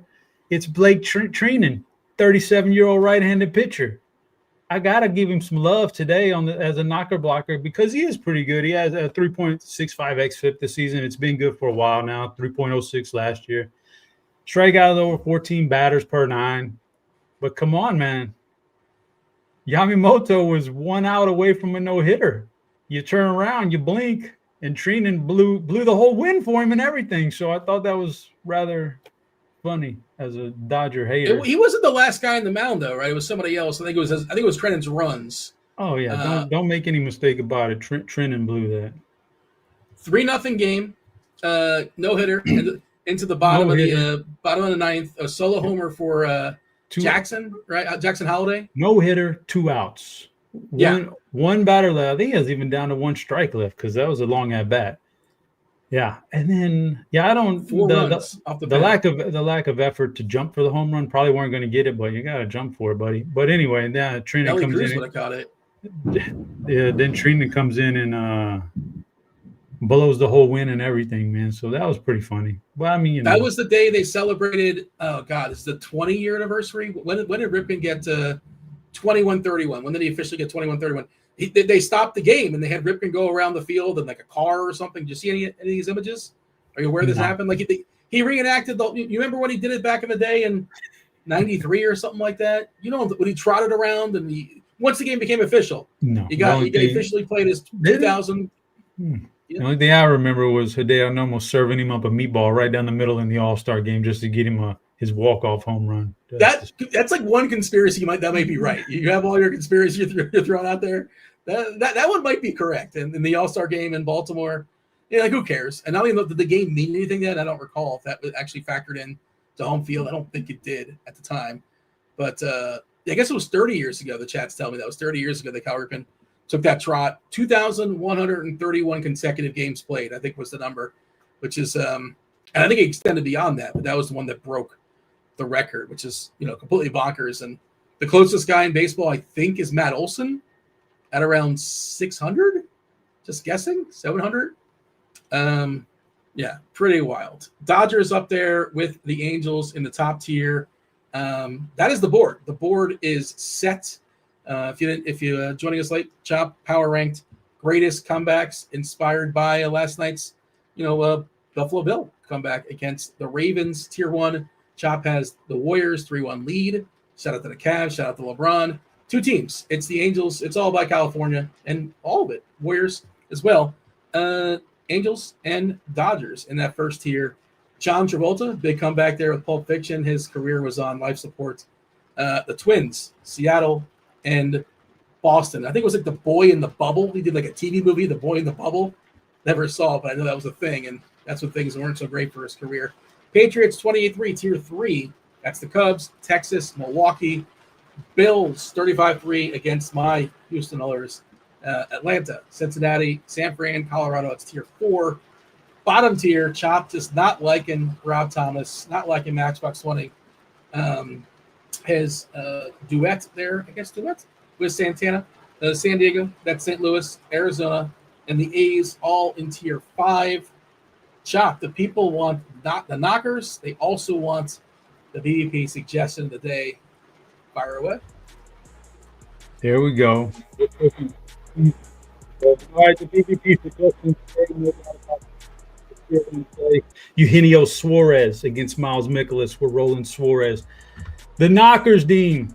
What's the theme of the show? The whole board, everything? Comebacks. So we got some comeback knockers, Dean. This is double entendre comeback knockers because these knockers have come back from a lot, especially Joe Adele. Giving up for dead after being a first-round draft pick and a career bust. And this year, you mentioned the leaderboard of home runs. Look at Joe Adell's name up there. He's got like 35 home runs, man. So Adell, comeback. He's a comeback knocker. Also, these knockers, they make you want to come back for more. Dean, I don't know if you've ever seen any knockers that make you want to come back for more. But we got both of them rolling here. Joe Adell, Yoan Moncada. The Angels, I really do like that stack tonight. So those are my knockers. This was kind of a make or break year for Adell, and like he was for a time looking like a quad A player, a guy that just smashed AAA. You know, once upon a time he was a monster prospect. 4 or 5 years ago, just kept flopping. And this was the year where it's finally come together for him. 35 homers, and I'm curious to see what his next contract's going to be because, will he get paid off this season? Paid off the promise? We'll see how that goes down. So it's never too late for some of these guys, and it looks like he's kind of putting it all together. I did check and see what Suarez's BAP is versus Michaelis. 9 hits and 19 at-bats, 4 singles, a double, 4 homers, 3 strikeouts, 3 walks. All right. Crunch time is here. I do want to tell the people, you guessed it before, for today's Movie Monday. Shout out to Blink-182, who took it down as well. It was, the first clue was brothers. It is made by a famous pair of brothers who tend to write and direct movies together, most of their movies. That would be the Coen brothers. 2, Brain is in reference to the fact that most of this movie takes place in Brainerd, Minnesota. I was thinking about the Vikings, and that's kind of what popped in my head. I was thinking about movies Minnesota-based, despite the fact the title is a city of a movie, a city that's not in Minnesota. It's actually in North Dakota. 3, Wood Chop is in reference to, the reference is, right, for wood, I think. For Fargo, the wood chipper. I don't want to ruin anything, but there's a famous, it's been 30 years or something. There's a famous wood chipper scene. 4, snow. A lot of this movie, it's snowing it many times. And of course, 5, the main plot was that William H. Macy kidnapped his own wife because he needed some money and he wanted to get some ransom from her father, and things go poorly. They go astray. All right. Let's go ahead, seamlessly segue. And Fargo, I didn't say it. Fargo was the name of today's movie. You should see it if you've never seen Fargo. All right, seamlessly segue to Crunch Time. We got Dave Potts. We have TJ Zwarych and Erik Beimfohr. Crunch Time right now.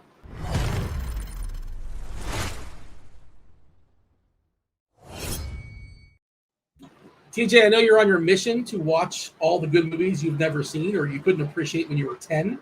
Is Fargo on the list? Have you seen Fargo? I have not seen Fargo, but I can put it on the list. Dave, should TJ put Fargo on the list? Yeah, I think if you're a movie person, I think you need to have seen that movie for sure. Perfect. Yeah. Add it. Yeah. Nothing to do with anything. I had a little road trip over the weekend. I listened to Steve Buscemi, however you say his name, on Smartless. He's one of the most fascinating humans, like actor people ever. So every time I hear that movie, obviously think about him amongst others. TJ, put it on the list regardless of what podcast I have or have not listened to. He does the random cameos in Sandler's comedy movies. He plays a funny looking guy in Fargo, and then he plays super serious gangster in Boardwalk Empire, which everybody forgot. That was like a really good show, but nobody talks about Boardwalk Empire. And I wasn't sure we could take him seriously, but I think we took him seriously playing Nookie Thompson. Is that right? I think it was Nookie Thompson. But there you go. Beimfohr, how are things? Everything well? Wonderful. Super peaceful rolling in here with a nice water rain. Is that? I assume that's you. There's no way it's Chop. I assume that it's you. That's a beautiful intro, like segue into us. This nice peaceful, like water feature in the background of Crunch Time. You want to take a nap? Yeah, kind of. Little pre Monday Night Football nap. Yeah. Yeah, this is why South Florida. That's just why the Marlins needed a dome, because you remember back in the day when you never really knew if the Marlins were going to play or not. I don't know how long ago it's been. DFS barely, as far as the Marlins' old ballpark, pro player, Hard Rock, whatever you want to call it these days. But it just rains 5 o'clock every single day on the dot. It's been raining throughout, on and off throughout the show. So my apologies, powering through, but that's just the way it is. That's just life in South Florida these days. But Chop, anything else for the boys before we step out of here? Of course, you're going to be back. Tell the people 7:30, right? 7:30, talking a little football, talking Vikings, Bears. Yes. Good question. I don't know what time, but I'll be back for sure. Little Monday Night Football with Davis Maddock. The speaking of brain and the clues, he's the algorithm guy. You know, so and I'm more the touchy feely player. Shout out to you. You hit your field in the Plums game. As far as the first game, I know you had Williams in game 1 for your Cowboys. So hopefully that won some American dollars for yourself and for those that followed. 7:30, we presume Chop will be there with Davis Maddock as well, talking about tonight's Vikings and Bears. But you guys have plenty of time. TJ, challenge accepted. 7:15. 7:15 is first pitch. So you got plenty of time. Will you make it to lock? Is the question. Challenge accepted. Well, the beauty of having a Monday Night Football show right after crunch time is done is there's no problem if we get out of here a little bit early to give people a little extra time to prep for some football. So no worries if we don't make it there. I will play the role of meteorologist, and we're good. Everything's good. Play anything you want. So I got Blender and Roth all rolled into one and ready to listen to these guys break it down because I'm not playing MLB tonight. I was going to ask Dave's takeaway from his Browns week 1, but then I felt like I probably the Bengals had 7 yards of offense in the second half. Did I read that correctly and still won the football game? It was. This has been going on for, I don't want to say 25 years, but the last 10 years, we've pretty much won every game we've played, and yet have barely won any of them. I mean, we outplayed them. It wasn't even remotely close, and apparently they didn't want me to be the kicker. If I was the kicker, we would have won. It was unbelievable. Just it never ends. Myles Garrett did even 3 consecutive plays with sacks. It was just that dude. He's so good. It just stuck on. Yeah. I mean, the second half, it was like we were a pro team playing against a peewee team, except you got to hit an extra point or a 30-yard field goal or something at some point. You got to hit one of those. Yeah. Well, you'll get them next week. At least you're not the Dolphins, I guess. In silver lining. That is true. I think that is fair to say. It's Harold Fannin. It's Harold Fannin season. There's plenty to be excited about. Flacco loves Harold that Fannin. Dude. I did not see that coming. He's awesome. Yeah, I'm all in on Fannin next week. I didn't dive in. Was it a ton of 2 tight end sets, or was he taken away from a Njoku? Yeah, they played 50%, 12%. Yeah, they were both on the field. That's what I figured because their receiving core is pretty weak. All right. The people want the baseball. Myself and Chop, we appreciate y'all watching. Hit that like button. Do subscribe. Turn on notifications. You got 50 minutes until first pitch. TJ, take it away. What's up, everybody? Welcome to MLB Crunch Time. Time for 2 of the sharpest minds in the biz. Ready to break down this slate for you. First off, we got Cheeseisgood. Dave Potts. How you doing, Dave? I'm doing all right. I feel like we dodged a weird bullet with the Dodgers finally telling us who's pitching and playing tonight. It was I was nervous until about 30 minutes ago that it was not going to be Glass now, and we would not have Muncy, and then we were just going to have to redo everything. I think we're good now. So I'm good. So we can play some baseball. Joining us as well, we got Erik Beimfohr. How you doing, Erik? How did week 1 of NFL go for you? It was okay. It wasn't my best DFS week. Shout out to FanDuel for the freebie. So that was nice. It always feels good that even though you technically lost money, you didn't really lose money. Thanks to FanDuel. It was one of those, I played a bunch of Harold Fannin. I played a bunch of Dylan Sampson. I played a bunch of, some of the right stuff and not enough of some of the other. Shout out to you for the Sampson. Like, they were clearly all in on Sampson. I mean, he was in first play of the game. It was like, oh, we like this guy better. Yeah. Sampson and Fannin were like 2 of my big stands, and it just didn't work out around him. But would have been a day if they would have decided not to use Sanders at the goal line. Dude, I was so excited. I'm like, this is it, right? The Fannin was already like cooking, and he's a 3K tight end. Except it was either Ford or Sanders getting in. Like, they were not giving it to Sampson down there either way. No. When I heard Sanders, I thought the announcer said Sampson, and I got excited though. So that was disappointing. That was sad. Just like everybody, right? You have big screen TV down in the basement. I had that game on the main television, and I still was standing up like, you know, like a 6-year-old, like face right up to it. Like which is that Samson, Sanders, Ford, you know, Samsonite, whatever. Like I'm standing there like, please, please, please, please. You know, of course it wasn't, but he was the least of my, he was the least of my problems. George Kittle getting hurt, right? Drake London kept dropping a touchdown and getting hurt. Hopefully we can have a little bit better luck this evening. Also shout out Tuttle. I was following along in the Millie Maker on DraftKings. Tuttle was in second until kind of the very end of the slate, dropped to like 6th or something like that, which is still awesome. But I think all around it wasn't perfect for me individually with my lineups, but it was a lot of fun. And I think overall for RotoGrinders and everything, it was pretty awesome.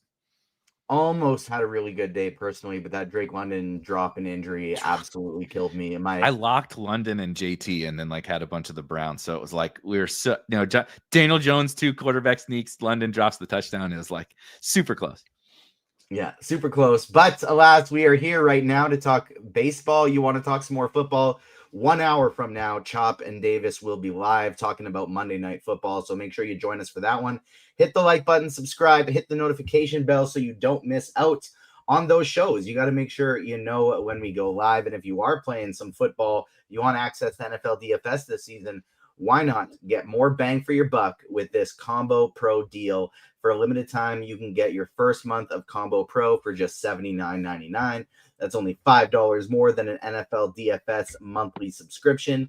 Don't pass up on this elite value. If you're playing NFL, if you're playing MLB, just get the Combo Pro. You get it all together, and it's at a nice discounted price. Cheese, why don't you give us a little bit of an overview for what we're looking at tonight? The overview is, it's pretty different between the sites because of the pricing. And I think your main decision point is, do you want on DraftKings, do you want chalky Tyler Glasnow when you can spend up and have very clearly good Crochet, Wu, and Webb? Like, it seems weird to have, like, I don't know. I don't want to say 3 times the ownership for Glasnow as those guys, but like, if you're not playing Dodgers stacks, salary's not that much of a thing. Like, it's a thing if you're trying to play Ohtani, Freeman. But like my whole main thought on this slate is, do you want to play Tyler Glasnow chalk when there are 3 superstars ahead of him? So that's my overview, and then I'll tell you later what I think you should do. All right, Eric, start us off with some pitching. What are you doing today, pitcher? Reminder of the weather as we go through it. I checked the radar, and you're all good everywhere. All my radars, all my models say you're all good to play anywhere. So, Eric, what are you doing today, pitcher? The only place with poor weather was in Dean's condo complex or whatever that he had going on there. But no, I'm totally with Cheese. I think it's one of those weird slates where on both sides there's just like clear and obvious chalk, right? And it just happens to be all the Dodgers, basically. Like, are you playing all the Dodgers? Are you playing none of the Dodgers? Are you playing, what are you doing? And so for me personally, I am gonna play some Tyler Glasnow, but I feel the same trepidation that Cheese is mentioning. I have some, which we'll get to, on the hitting side, some much lower owned options that I very much like, kind of as pivots to the Dodgers or to play alongside the Dodgers to be able to play Tyler Glasnow. And some of them are very expensive. So that is part of, like, just from my personal, how I'm attacking the slate, that is part of it. I am playing some of the more expensive bats on the slate. So that little bit of savings down from a Logan Webb, down from a Brian Wu. I still, like, if this ownership holds, I give me Crochet at a little bit lesser ownership than Brian Wu. Like, I mean, I'm very much fading my Cardinals. I've made that pretty clear for the last multiple months on these shows. And I'm a big fan of Brian Wu, but at $800 different, Garrett Crochet is in a different tier to me than Brian Wu as a pitcher, certainly as a fantasy pitcher. That doesn't mean he's going to outperform him tonight. The matchup has a little bit more fear in it. But for me, Glasnow is SP1, but that's, again, it's kind of it has to tie together, right? The hitters have to tie together to the pitchers. You can't just like, well, of course I'm playing Glass now, and I'm playing all the Dodgers, and I'm playing, Mike Trout, and I'm whatever. It's not that. I'm going a little bit more contrarian with my bats, and so I'm going to be playing Glass now. I do prefer Crochet to Woo and Webb, but I'm not really venturing into the rest of the slate. Like Cheese might like some of these guys more than I do. It's those top 4 for me, and I'm not really messing around elsewhere. Cheese, how about you? What do you plan to do with the Glass now chalk, and what do you plan to do elsewhere at pitcher? Yeah, before we get to the Glass now chalk, we'll then throw in the other thing that is borderline chalk, depending on your definition, is going to be Yu Darvish. Which, talk about weird chalk. I think that the chalkiest pairing is going to be Glass now Darvish, because you can play all the bats. Like, talk about two guys who could go any which way. I think what you don't want to do is Glass now, Darvish, and a Dodger stack, because that's like, you can do that very easily, and that's the build that everyone would just go to first and be like, oh, look at this build.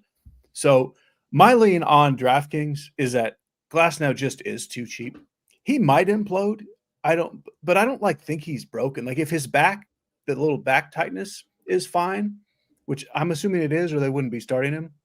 The Dodgers are pretty cautious with their pitchers. Like, if they weren't sure he was healthy, I don't think he'd be pitching. He's going to get strikeouts. If he gives up 3 or 4 runs with 3 or 4 walks, I think he could still be fine for that salary. So my preference is to play Glass now on DraftKings and not do Dodger stacks. I have some individual Dodgers, but I would rather do Glass now with something else than Dodger stack with someone other than Glass now. As far as the top 3, I think they probably all get close enough in ownership that I don't think you need to play it based on that. I would play Woo and Cash. And I think on FanDuel, where all 4 of these pitchers are essentially the same salary, I actually like Woo and Webb a lot more there, because I do think you get a little bit of an edge on that. But on DK, yeah, I think Crochet will probably be the lowest owned. He might even be lower owned than Darvish, which, just say that out loud again, and it's silly. So play some Crochet on DK. But big picture, I am playing an uncomfortable amount of Glass now chalk on DraftKings, because I just do think he's too cheap. And then as far as cheap stuff, other than Darvish is a super wild card, right? Like, I don't think anybody knows, but I do think if you just look at the numbers, they really are still very good against righties. And the Reds are pretty much right-handed, and they've got 3 lefties. I think Darvish is a good play for that price. I think Chrismat is playable-ish. But you really don't need salary. Like, if you start building lineups, if you play Glass now and Darvish, your salary is already not a thing at all. So to go much cheaper than that, you're goofing around for no reason. Like, you don't even need the salary. So that's how I see it. And on FanDuel, I do have a couple lineups with Darvish just because it's kind of fun to play all those bats. But it's not that hard to play one of those 4 guys over 10K. I'm a little under on Glass now on the FanDuel side. I have Woo, then Crochet, then Webb on FanDuel. TJ, can I just toss one? If you don't want to play any of these other guys, I kind of think Luis Morales is good for the A's. It's not a great park. I'm not sure it's like an awesome matchup, but this isn't the best Red Sox lineup that we've seen, right? No Roman Anthony, not super lefty heavy, and 2 of the lefties are Nate Lowe and Nick Sogard. Like, I'm not particularly worried about those guys. Like, if you're saying like, I'm going to play all the Dodgers and I'm going to play Glass now, give me something at pitcher that's like kind of really off the beaten path, I think Luis Morales would be that for me. All right, Eric, keeping it with you. Who do you like to stack up tonight? So I, of course, like everyone, I do like the Dodgers, but I'm not going to be like full stacking them. Like, full transparency, Shohei Ohtani's probably going to make his way into my lineup because he's kind of good. And I kind of just take those points when I can get them. And I am playing a bunch of lower owned bats. Again, I think the Dodgers have to tie into what you're doing at pitcher. And of course, which Dodgers you're playing certainly matters. For me, my favorite stack is the Seattle Mariners on the slate. Their ownership is exceptionally low. They obviously made a bunch of upgrades at the trade deadline that, like, I kind of don't love the specific bats that they went and got. And like, I'm not like a big Julio Rodriguez guy, and you know, but it's a major upgrade to what they had. And I know the park is not awesome, but Miles Mikolas is not someone I fear. He can have those games where, you know, he's painting the corners and all that kind of stuff, but this is a micro strikeout rate pitcher on the road with a terrible bullpen behind him, who's been extremely overworked because Matthew Liberatore doesn't go deep in games, right? Like Andre Palante doesn't go deep in games. These guys don't go deep in games, so the bullpen is extremely overworked, and it's bad to begin with. I think if bad Miles Mikolas shows up, that's like he's gone in the second inning. And now you're getting into the really bad bullpen, like the bad pitchers from the Cardinals bullpen. Cal Raleigh is my favorite hitter on the entire slate. It's so sad that thankfully it's football season, so I can think about something else. But I was so angry when the Mariners lineup came out that Dominic Canzoni, however you say his name, was not in the lineup. I had to redo every lineup I'd made. What are we doing? Why is he? He must be sick or something, because this is just, it's such a good spot. He was such a good play. I was ready to call the home run. Like, he was in the bag already for when TJ asked for home runs later. But I just really, really like the Mariners tonight. So that's kind of driving, right? Why do I like Glasnow so much? The Mariners are driving a lot of that. I think you can, of course, play the Twins. They're in a really good spot. I like the Angels as well tonight. And I think the Cubs are in a pretty sneaky good spot. Prefer the lefties. We'll talk about a couple of them during the position by position. But I'm really honed in on the Mariners tonight, and that's driving a lot of what I do. Why I'm okay playing some of the Dodgers that are a little bit more popular. Why I'm okay playing Glasnow is because these Mariners are unowned, and I love them. Cheese, how about you? Who are you looking to stack up? So yeah, kind of like Erik said, and everyone would say, the Dodgers are the chalk, and it's good chalk. But I don't think you have to full stack the Dodgers. And I don't have a lot of full stacks of them. Because like I said, I don't want to just play Glasnow, Darvish, and Dodgers. It's kind of silly. So I'm just a little heavier on just the individual Dodgers batch, or maybe have two of them here and there. I very much like the Seattle call. That's a great looking sneaky stack. I think the Angels are my favorite team on the slate when accounting for ownership and salary. They're not going to be sneaky. Like Trout and Neto will get played, but Trout's not one of my 5 favorite Angels. I mean, I like him better than Louis Rengifo straight up, but with position accounted for, like I can stack the Angels without Mike Trout, and then I'm different even from Angel stacks. Love the Twins. Yeah, the Cubs are such a wild card. Like I don't know if they're good. They have to be good, right? But maybe they're not. And Bryce Elder has to be bad, but maybe he's not. He's kind of like a rich man's Miles Mikolas at this point. Yeah. You know, he's okay. So I don't love it. And then other than that, like a little bit of Brewers and Rangers. But most of my plays are either Angels, Twins, Mariners, or the occasional Dodger. All right, let's go over to the catcher position. Erik, you can start it off so you can talk about your guy, Cal Raleigh, and then not have to do outfield first. Yeah, it's perfect. This is perfect. My favorite play of the entire slate is here at this spot. He's very good at baseball. It requires very little explanation.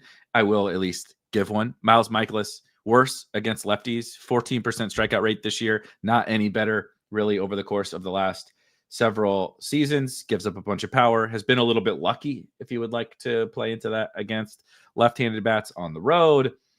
Just the Cardinals bullpen, absolutely terrible. Cal Raleigh is, like I said, is probably my favorite play of the entire slate. Is he going to win MVP? I'll be honest with you. I've not been keeping tabs on the MVP race. So Cheese would be a better person to answer that. I'm hoping so. We need a catcher / DH with a cool nickname, and the Mariners. It would be. I named my dog one of my dogs after Ken Griffey Jr. because he's one of my favorite athletes of all time. So despite being from St. Louis, I'm a quasi Mariners fan because of Ken Griffey. So I'm all in on some Mariners love with an MVP. But ultimately, even if you don't play Cal Raleigh, I like this as a spend up position. You have to forgive me if Ben Rortvedt isn't at the top of my list of guys to roster in DFS when there are some pretty good hitting catchers on the slate. I don't particularly love Carlos Narvaez. I get it, but it would be William Contreras at that ownership feels a little bit like William Contreras at 16% and Cal Raleigh at 7%. You can just sign me up for Raleigh. However, I do think I would like to spend up for one of the good, high upside, powerful, really good hitting catchers on the slate. Cheese, how about you? Who do you like at catcher? Yeah, it's a perfect Cal Raleigh slate because everyone spending up is spending up for Dodgers. Yeah, Ben Rortvedt, I mean, you do what you got to do. He'll probably score because he's on the Dodgers. But like, if you have to go cheap, I would rather play like one of the Texas guys or Mickey Gasper. I guess I kind of like Contreras. I mean, in general, I don't like him, but it's a decent matchup for him. And you can't afford Cal Raleigh on every team. Watch me. Yeah. You should, like, by all means do. I couldn't afford him on every team. But like the other like spend up catchers with Will Smith not in the lineup, like Goodman and Shea Langelier, these are not great matchups to spend that kind of salary on, which leaves you I'm kind of worried about the Contreras ownership. So as a one-off, most of my lineups, if I couldn't get Raleigh, I just went with random cheap nonsense. Again, usually the Texas guys. And I think that's it. Like, there's just not much here. So play Cal Raleigh. All right, take it to first base. Play Freddie Freeman. I think Freddie Freeman on his own is the best Dodgers play on the slate. Like, he's not sneaky, but Ohtani will get the ownership. Even Mookie Betts and Teoscar will get similar ownership to Freeman. Like, play Freddie Freeman. I do like Michael Busch. I don't have a lot of Cubs stacks. I have a couple of individual plays. Michael Busch is one of them. I think Josh Naylor for the old Mariners is interesting, but we got cheap first basemen that look pretty good. I never really loved the Brewers, but Andrew Vaughn is the play I do like there. And then Berger and Cody Clemens, they're all under 3,500 on DraftKings.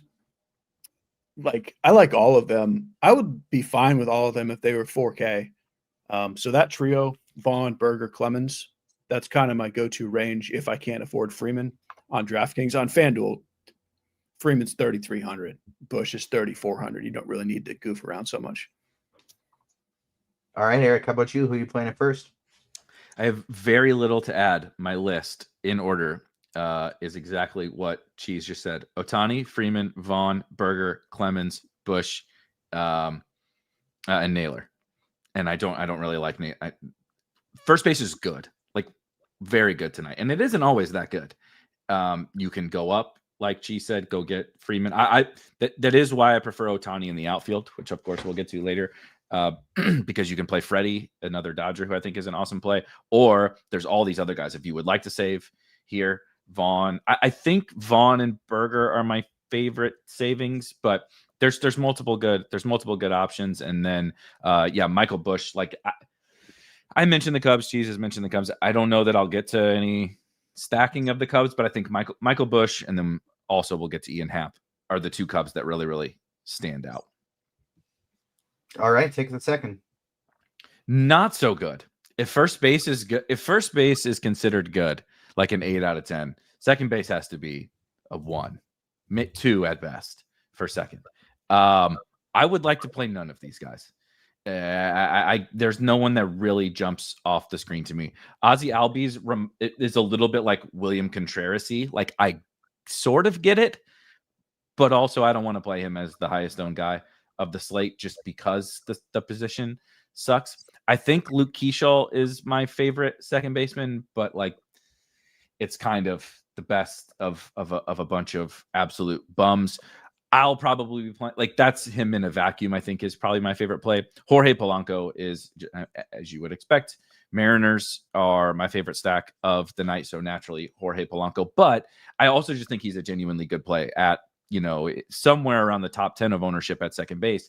But this position is truly so bad that I think that's the exact kind of play I want to be seeking out as this low-owned guy in a high upside stack at the worst position. I don't even really want to mention like Cody Freeman, sure, right? Because we're talking about the Rangers stuff, but I think it would be just guys in stacks at second base. Like second base is the new catcher, essentially. We have George Kittle out the next 3 to 5 weeks. Brock Purdy uncertain for week 2, and Roshan Johnson inactive tonight for those who are playing some single entry DFS. Fire up your Kyle Mana guy. Yes, I love it. Super deep this week. Cheese, how about you? Who do you like at second? I'll talk about second base, but I don't remember who's who. Eric, are you one of those people who for years has been telling me to play Roshan Johnson? There's been a bunch Absolutely of them. not. You have okay, absolutely not. You. I am specifically anti Roshan Johnson. I hate that I've even heard of that guy. Just know that it's been a thing. Okay, so second base, like you said, is so bad. Like that's the reason why I mentioned that I would do Angel stacks without Mike Trout to play Luis Rengifo. Not because I like Rengifo. It's just that second base is, like that's the place you just throw the guy in your stack to make everything work. I think Keeschel is fine, but I mean he's $4,700 on DraftKings, and even the 33 on FanDuel is a little silly. Like I would play Clemens on FanDuel ahead of him, and then like Polanco is fine. Romy Gonzalez I think is a Red Sox bat that's fine, but I would play like Kai-Seong Kim. There's too many Kims with an H. Like, he's okay. Like he's actually more of a reasonable play than Rotfed is. But I do like Cody Freeman as a one-off ahead of him. All right, take us to third base. Third base is good. So it is I don't know, questionable that we're going with heavy Max Muncy chalk in his first game back, but he's probably fine. Like he's been so good this year. It's the great matchup. There should be righties almost the entire game. So yeah, I like Muncy. But I also really like Yohan Moncada and Royce Lewis and Josh Young, who are all cheaper. So I ended up being a little bit underweight Muncy on DraftKings. I didn't so much worry about it on FanDuel.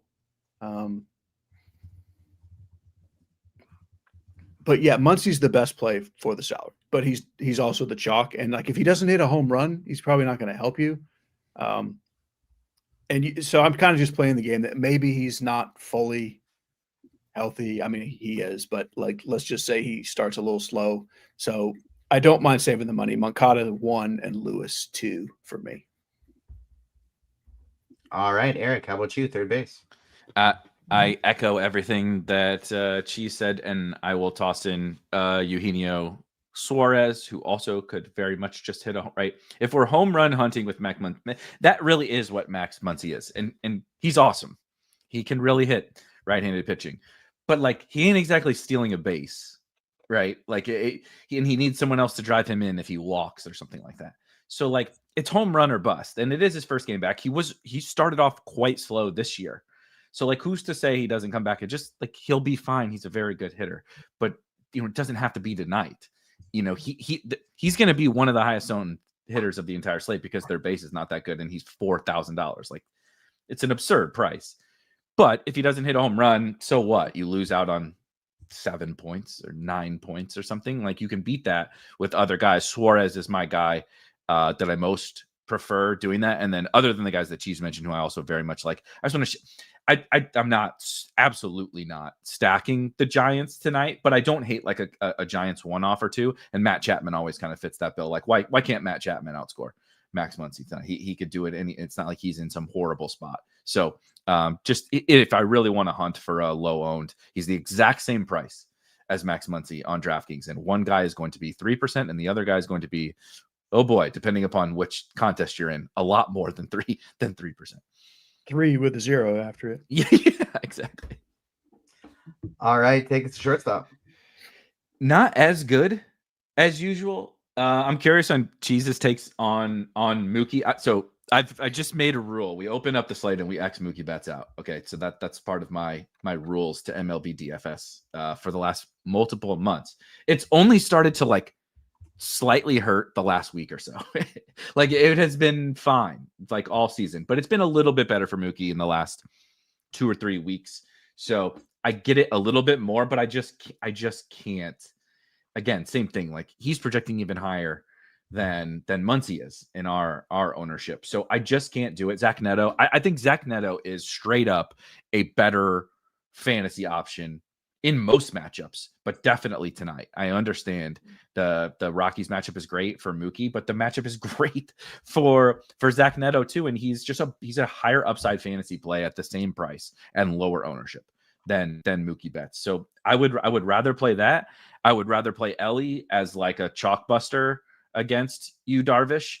Ellie has been a little bit down for a stretch now, particularly from the power perspective, but it's not like it's not in there. And did you see him score from first on the single to left field the other day? Like he's ridiculous. So he could get there without hitting home runs, right? He's the anti Max Muncy. Obviously he's a shortstop, but it's not as good here. And I'll just mention, of course, I'm contractually obligated to mention a Mariner, I think, at every single position. And JP Crawford is relegated down to the bottom of the lineup because he's been quite terrible, but the price has come down as well. And if you need to include him in stacks, shortstop is not as good tonight as it usually is. So I'm a little bit more open to some of those kinds of plays. Cheese, how about you? Give me a shortstop breakdown that I know will begin with don't play Mookie Betts. Yeah, I mean, I feel the same about the red hot Mookie Betts. For 4 days in a row, he's got an extra base hit. The other thing to note on Dodgers in general, like Dollander is really not a bad pitcher to righties. He's a big prospect. It's just like he's supposed to be very good, and probably if he didn't pitch in cores and everything was different, like he might even be thought of better right now. He's going to be good. So anyway, I don't have any Mookie. He is a totally fine real life player, and like I say, red hot. So do what you got to do. But I don't have any Mookie. All the Neto for me. Neto's not sneaky either, but compared to Mookie, he is. Same thought on Ellie. Like you can play Yu Darvish and Ellie together. Like part of the whole reason for liking Darvish is the 6 righties. Ellie is one of the 3 lefties, and he can just get a walk and 2 steals and not even score. Doesn't hurt Darvish, helps Ellie. And then Brooks Lee is the salary saver. And that is it for me. All right, take us to the coveted outfield. So Ohtani more as an outfielder for me, although I'm okay not to have Ohtani. Like if not having Ohtani gets me from Yu Darvish up to one of the top pitchers, which you have to make a concession somewhere else too. But a lot of times it's like a Ohtani plus save a little at third to be able to get like Webb or Wu or something. I prefer that where it's possible. In addition to Mookie Betts, my other fade is just Mike Trout. I don't dislike him, and I think it's probably good they're hitting him leadoff. He is worth more than $3,800, but clearly this is not the same guy, right? You need to ignore the name and just take him for what he is, which is a totally fine baseball player, not some superstar greatest of all time player. He's just a guy. So I'm playing Adele and Ward ahead of Trout. Ian Happ and Seiya Suzuki, along with Michael Busch. I realize that's 3 Cubs to say I'm not stacking the Cubs, and I don't have them all paired together all that much even. But they're just a little cheap. So they're fine. I prefer Adele and Ward, but then Happ and Suzuki next. The Wyatt Langford. I don't know, the Wyatt Langford is how I said it. Didn't mean to, but I like that. The Wyatt Langford, I really do like a lot. And then the cheap-ish Twins, Wallner, Larnach, even Austin Martin, I think is fine. And then Michael Conforto, I think is a good one-off. He's not that different than Max Muncy. I mean, he's not quite Max Muncy, but it's the same thing. But he's 3,000, not as chalky. And you, like I said, Dollander has been good against righties, not so much against lefties. It's still a pretty good matchup for Conforto. So he's probably my highest owned Dodger, which is weird. Eric, how about you? Good luck. It's outfield time. Yeah, not too much different than Cheese. Trout. It sucks because I love Mike Trout and I was playing him a bunch, and I've been on shows on this very channel probably a couple of months ago where I was saying Trout still looks like all the metrics in June or something were like, I don't know, Trout still looks like Trout to me, and no one's playing him, and his price is coming down and everything. You know, I like to use just like from a general guideline, like xWOBA, right? So expected WOBA. It's kind of the StatCast version of WOBA, and he was like elite for the first couple of months. He is not. No, that is not the case any longer. It's been a dark downward spiral for a couple of months of Mike Trout, kind of Mookie Betts-ian of the outfield of Mike Trout. Like, they're fine baseball players. Like, you want them on your baseball team, but do I want to play them as the highest owned player on a slate because of their kind of name and track record, creating this projection that I'm not sure is earned and deserved? That's how I feel about Trout. So he's similar to me. I'm treating him similarly to Mookie Betts. I much prefer the other guys I do like the top of the ownership chain here. Of course, Ohtani. Ian Happ is my favorite Cub. Like we've talked about, I feel like Ian Happ has become like my hitter version. Ian Happ, Andrew Vaughn, Jeffrey Springs is like every slate I have to show up and talk about these guys. But it's like, at what point does Ian, like, I'm not sure what Mike Trout has done to be more expensive than Ian Happ. I'm not sure what a lot of guys have done to be more expensive than Ian Happ.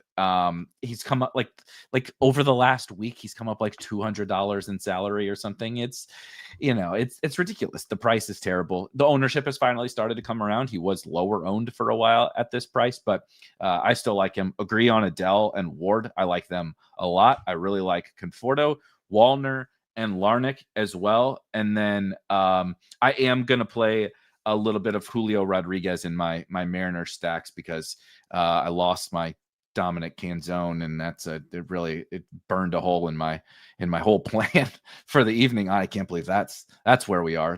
Tonight is Kyle Manungai night, and it was supposed to be Dominic Canzone night in MLB, but we got robbed of that. So I'm replacing it with a little bit of Julio and Arozarena, but they're a little bit lower on the priority list.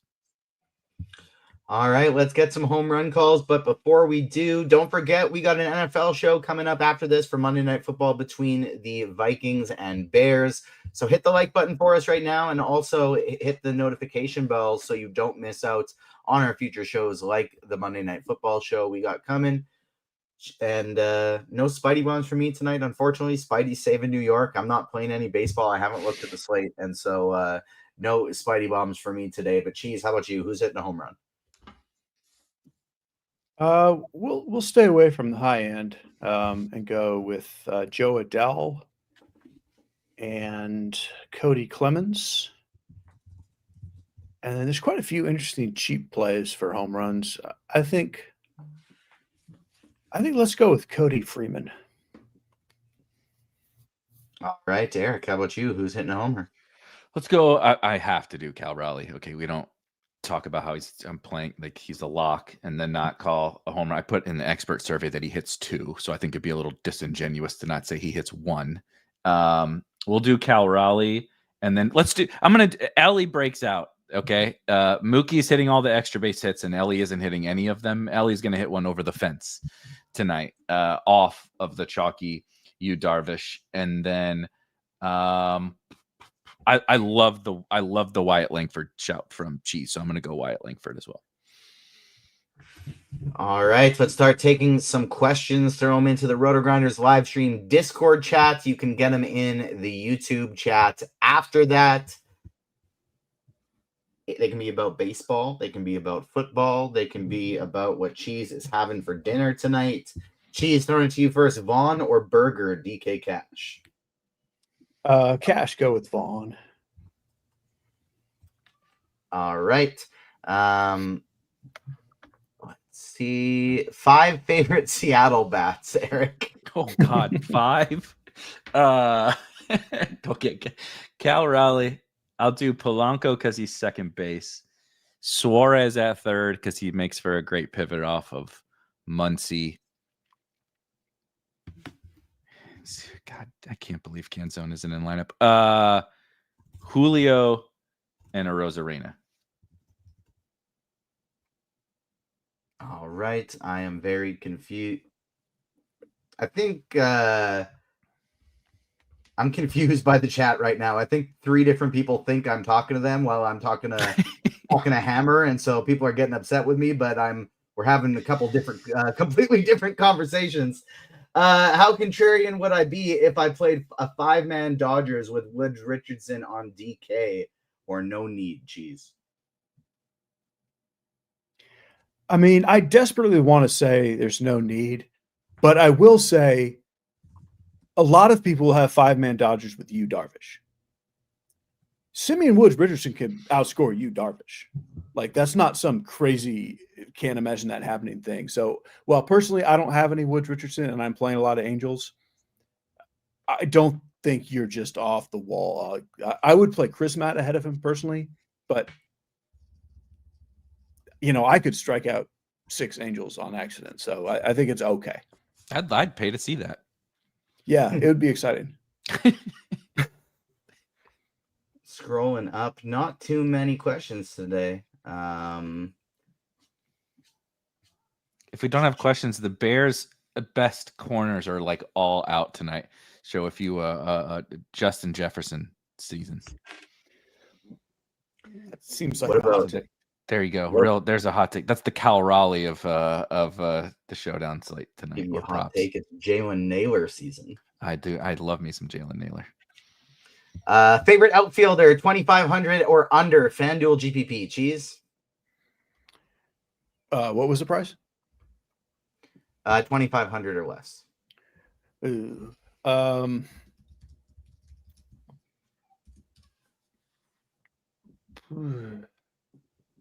Love another dollar or so there. You know what? This seems like an Eric call. James Outman. Oh my God! Are you? Is that the first time you've uttered his name on one of these? It I feel is. like I almost said him in the outfield, but I felt like, you know what? There's enough heat checks There are going on in this. better things to say out loud.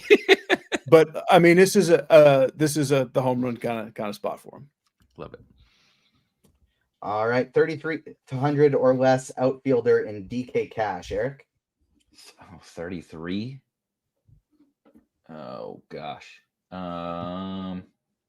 Conforto. Rort or Freddie Fermin as a one-off at catcher today, Cheese.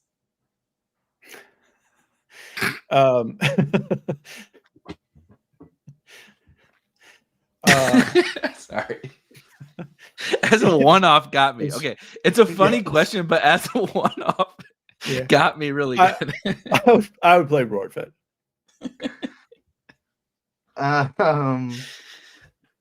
If I'm a home run hunter in a GPP, do I go Big Dumper or Ohtani, Eric? Oh, in the tournament. Big Dumper. Clemens and Ohtani or Rosarena and Naylor, Cheese? Clemens, Ohtani. Eric, who's more likely to hit a homer tonight? You want Devers or Chapman? I'll take Chapman. All right. Can I run Quintana in DK Cash, Cheese? I mean, I think that's really super duper thin for Cash. You can, like, he's fine. If that's really just all you can do, I guess it's fine, but I don't particularly like it. Yup, that's me, is upset at me because I didn't ask the full question, so he would like me to re-ask it, Cheese. QQ, Rort or Freddie Fermin as a one-off who's been hitting well lately? Oh, Red hot, Freddie Fermin. He's been getting to multi-hit Freddie Fermin. Still Rortvet, but yeah. The question is better when you read it like that. Thoughts on using A's 5-man in a large KDK tournament? Looking to be different with big upside using a pay-up pitcher and a cheap pitcher, Eric. What do you think of the A's? I don't know that the upside is that big. Like the leverage is there, but is the upside there? I don't see it. All right. Cheese, DK single entry, Ohtani and Darvish or Woo and Ward? Woo and Ward. Conforto or Kim to complete a Dodgers stack, or Hellman as a last piece in FanDuel tournaments, Eric? Conforto. Thoughts on Imanaga on DraftKings, Cheese? I just can't get there today. I mean, he's a good pitcher, but that's the one I can't play him over Glasnow. To me, if you're not playing Glasnow, I know that's more of a direct pivot, but I would just find a way to spend up to one of the top 3 over Imanaga. J3 doesn't understand the correlation between me not playing DFS and Spider-Man ability to give us home run calls. I don't either. Busy saving New York, and I'm not playing DFS. So if I'm not even playing, I don't want to trouble him when lives are on the line. Yeah, but they are two unrelated things. J3. Yeah, they're two unrelated things, but both with good reason. Yes, exactly. Morales in a DK single entry GPP. Eric, what do you think? Yeah, I think he's the one guy for me that I think from a totally off the wall tournament perspective. I mean, he lit up the Tigers and the Cardinals. I think he could be fine tonight. And going off what I said about Imanaga, if you need to pivot off Glasnow and don't have the money to get up, go to Morales. I like that. FanDuel GPP Cheese, $3,300 or less shortstop. 33 shortstop. I know that's not Neto. You know the answer staring in your face, Eric. We should make you answer it.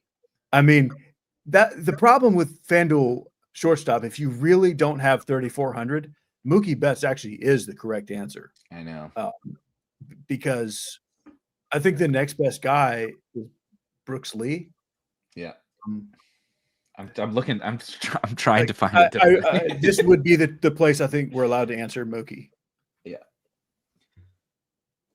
All right. You get this one, Eric, since she's got the last one. Thoughts on Rortvet and Outman mini stack? Oh my! That's a troll. That's not a real question. That's not real. The thoughts on it? I probably would play something else, and I am the king James Outman slappy that exists in the world. But Rortvet's pulling down James Outman, and that is very difficult because he's already very down close to the bottom. So, this one's for me from Brian C. Should I drive a truck for a living or keep trying at DFS? I would go keep trying at DFS. I think I would struggle being a truck driver for a living. I get tired after about 3 hours of driving. I start losing my focus. The ADHD starts going crazy. And so I would go keep trying a DFS, but that is for me, if you're vibing while you're driving your truck, you're listening to music, you're feeling good about it, you're staying alert on the road. Maybe it's time. There's nothing wrong with that at all. Let's see, go back to Discord, see if we got any. Do you need to play $5 Dodgers in DK Cash, Cheese? No, I don't think you do. Eric, we got 2 questions about Adam Thielen for you. And so one is, yep, that's me asking, would we play, if we're playing Naylor and Jefferson potentially at captain, would you mess around with Thielen at captain? I don't think I would because of that potential snap count tonight.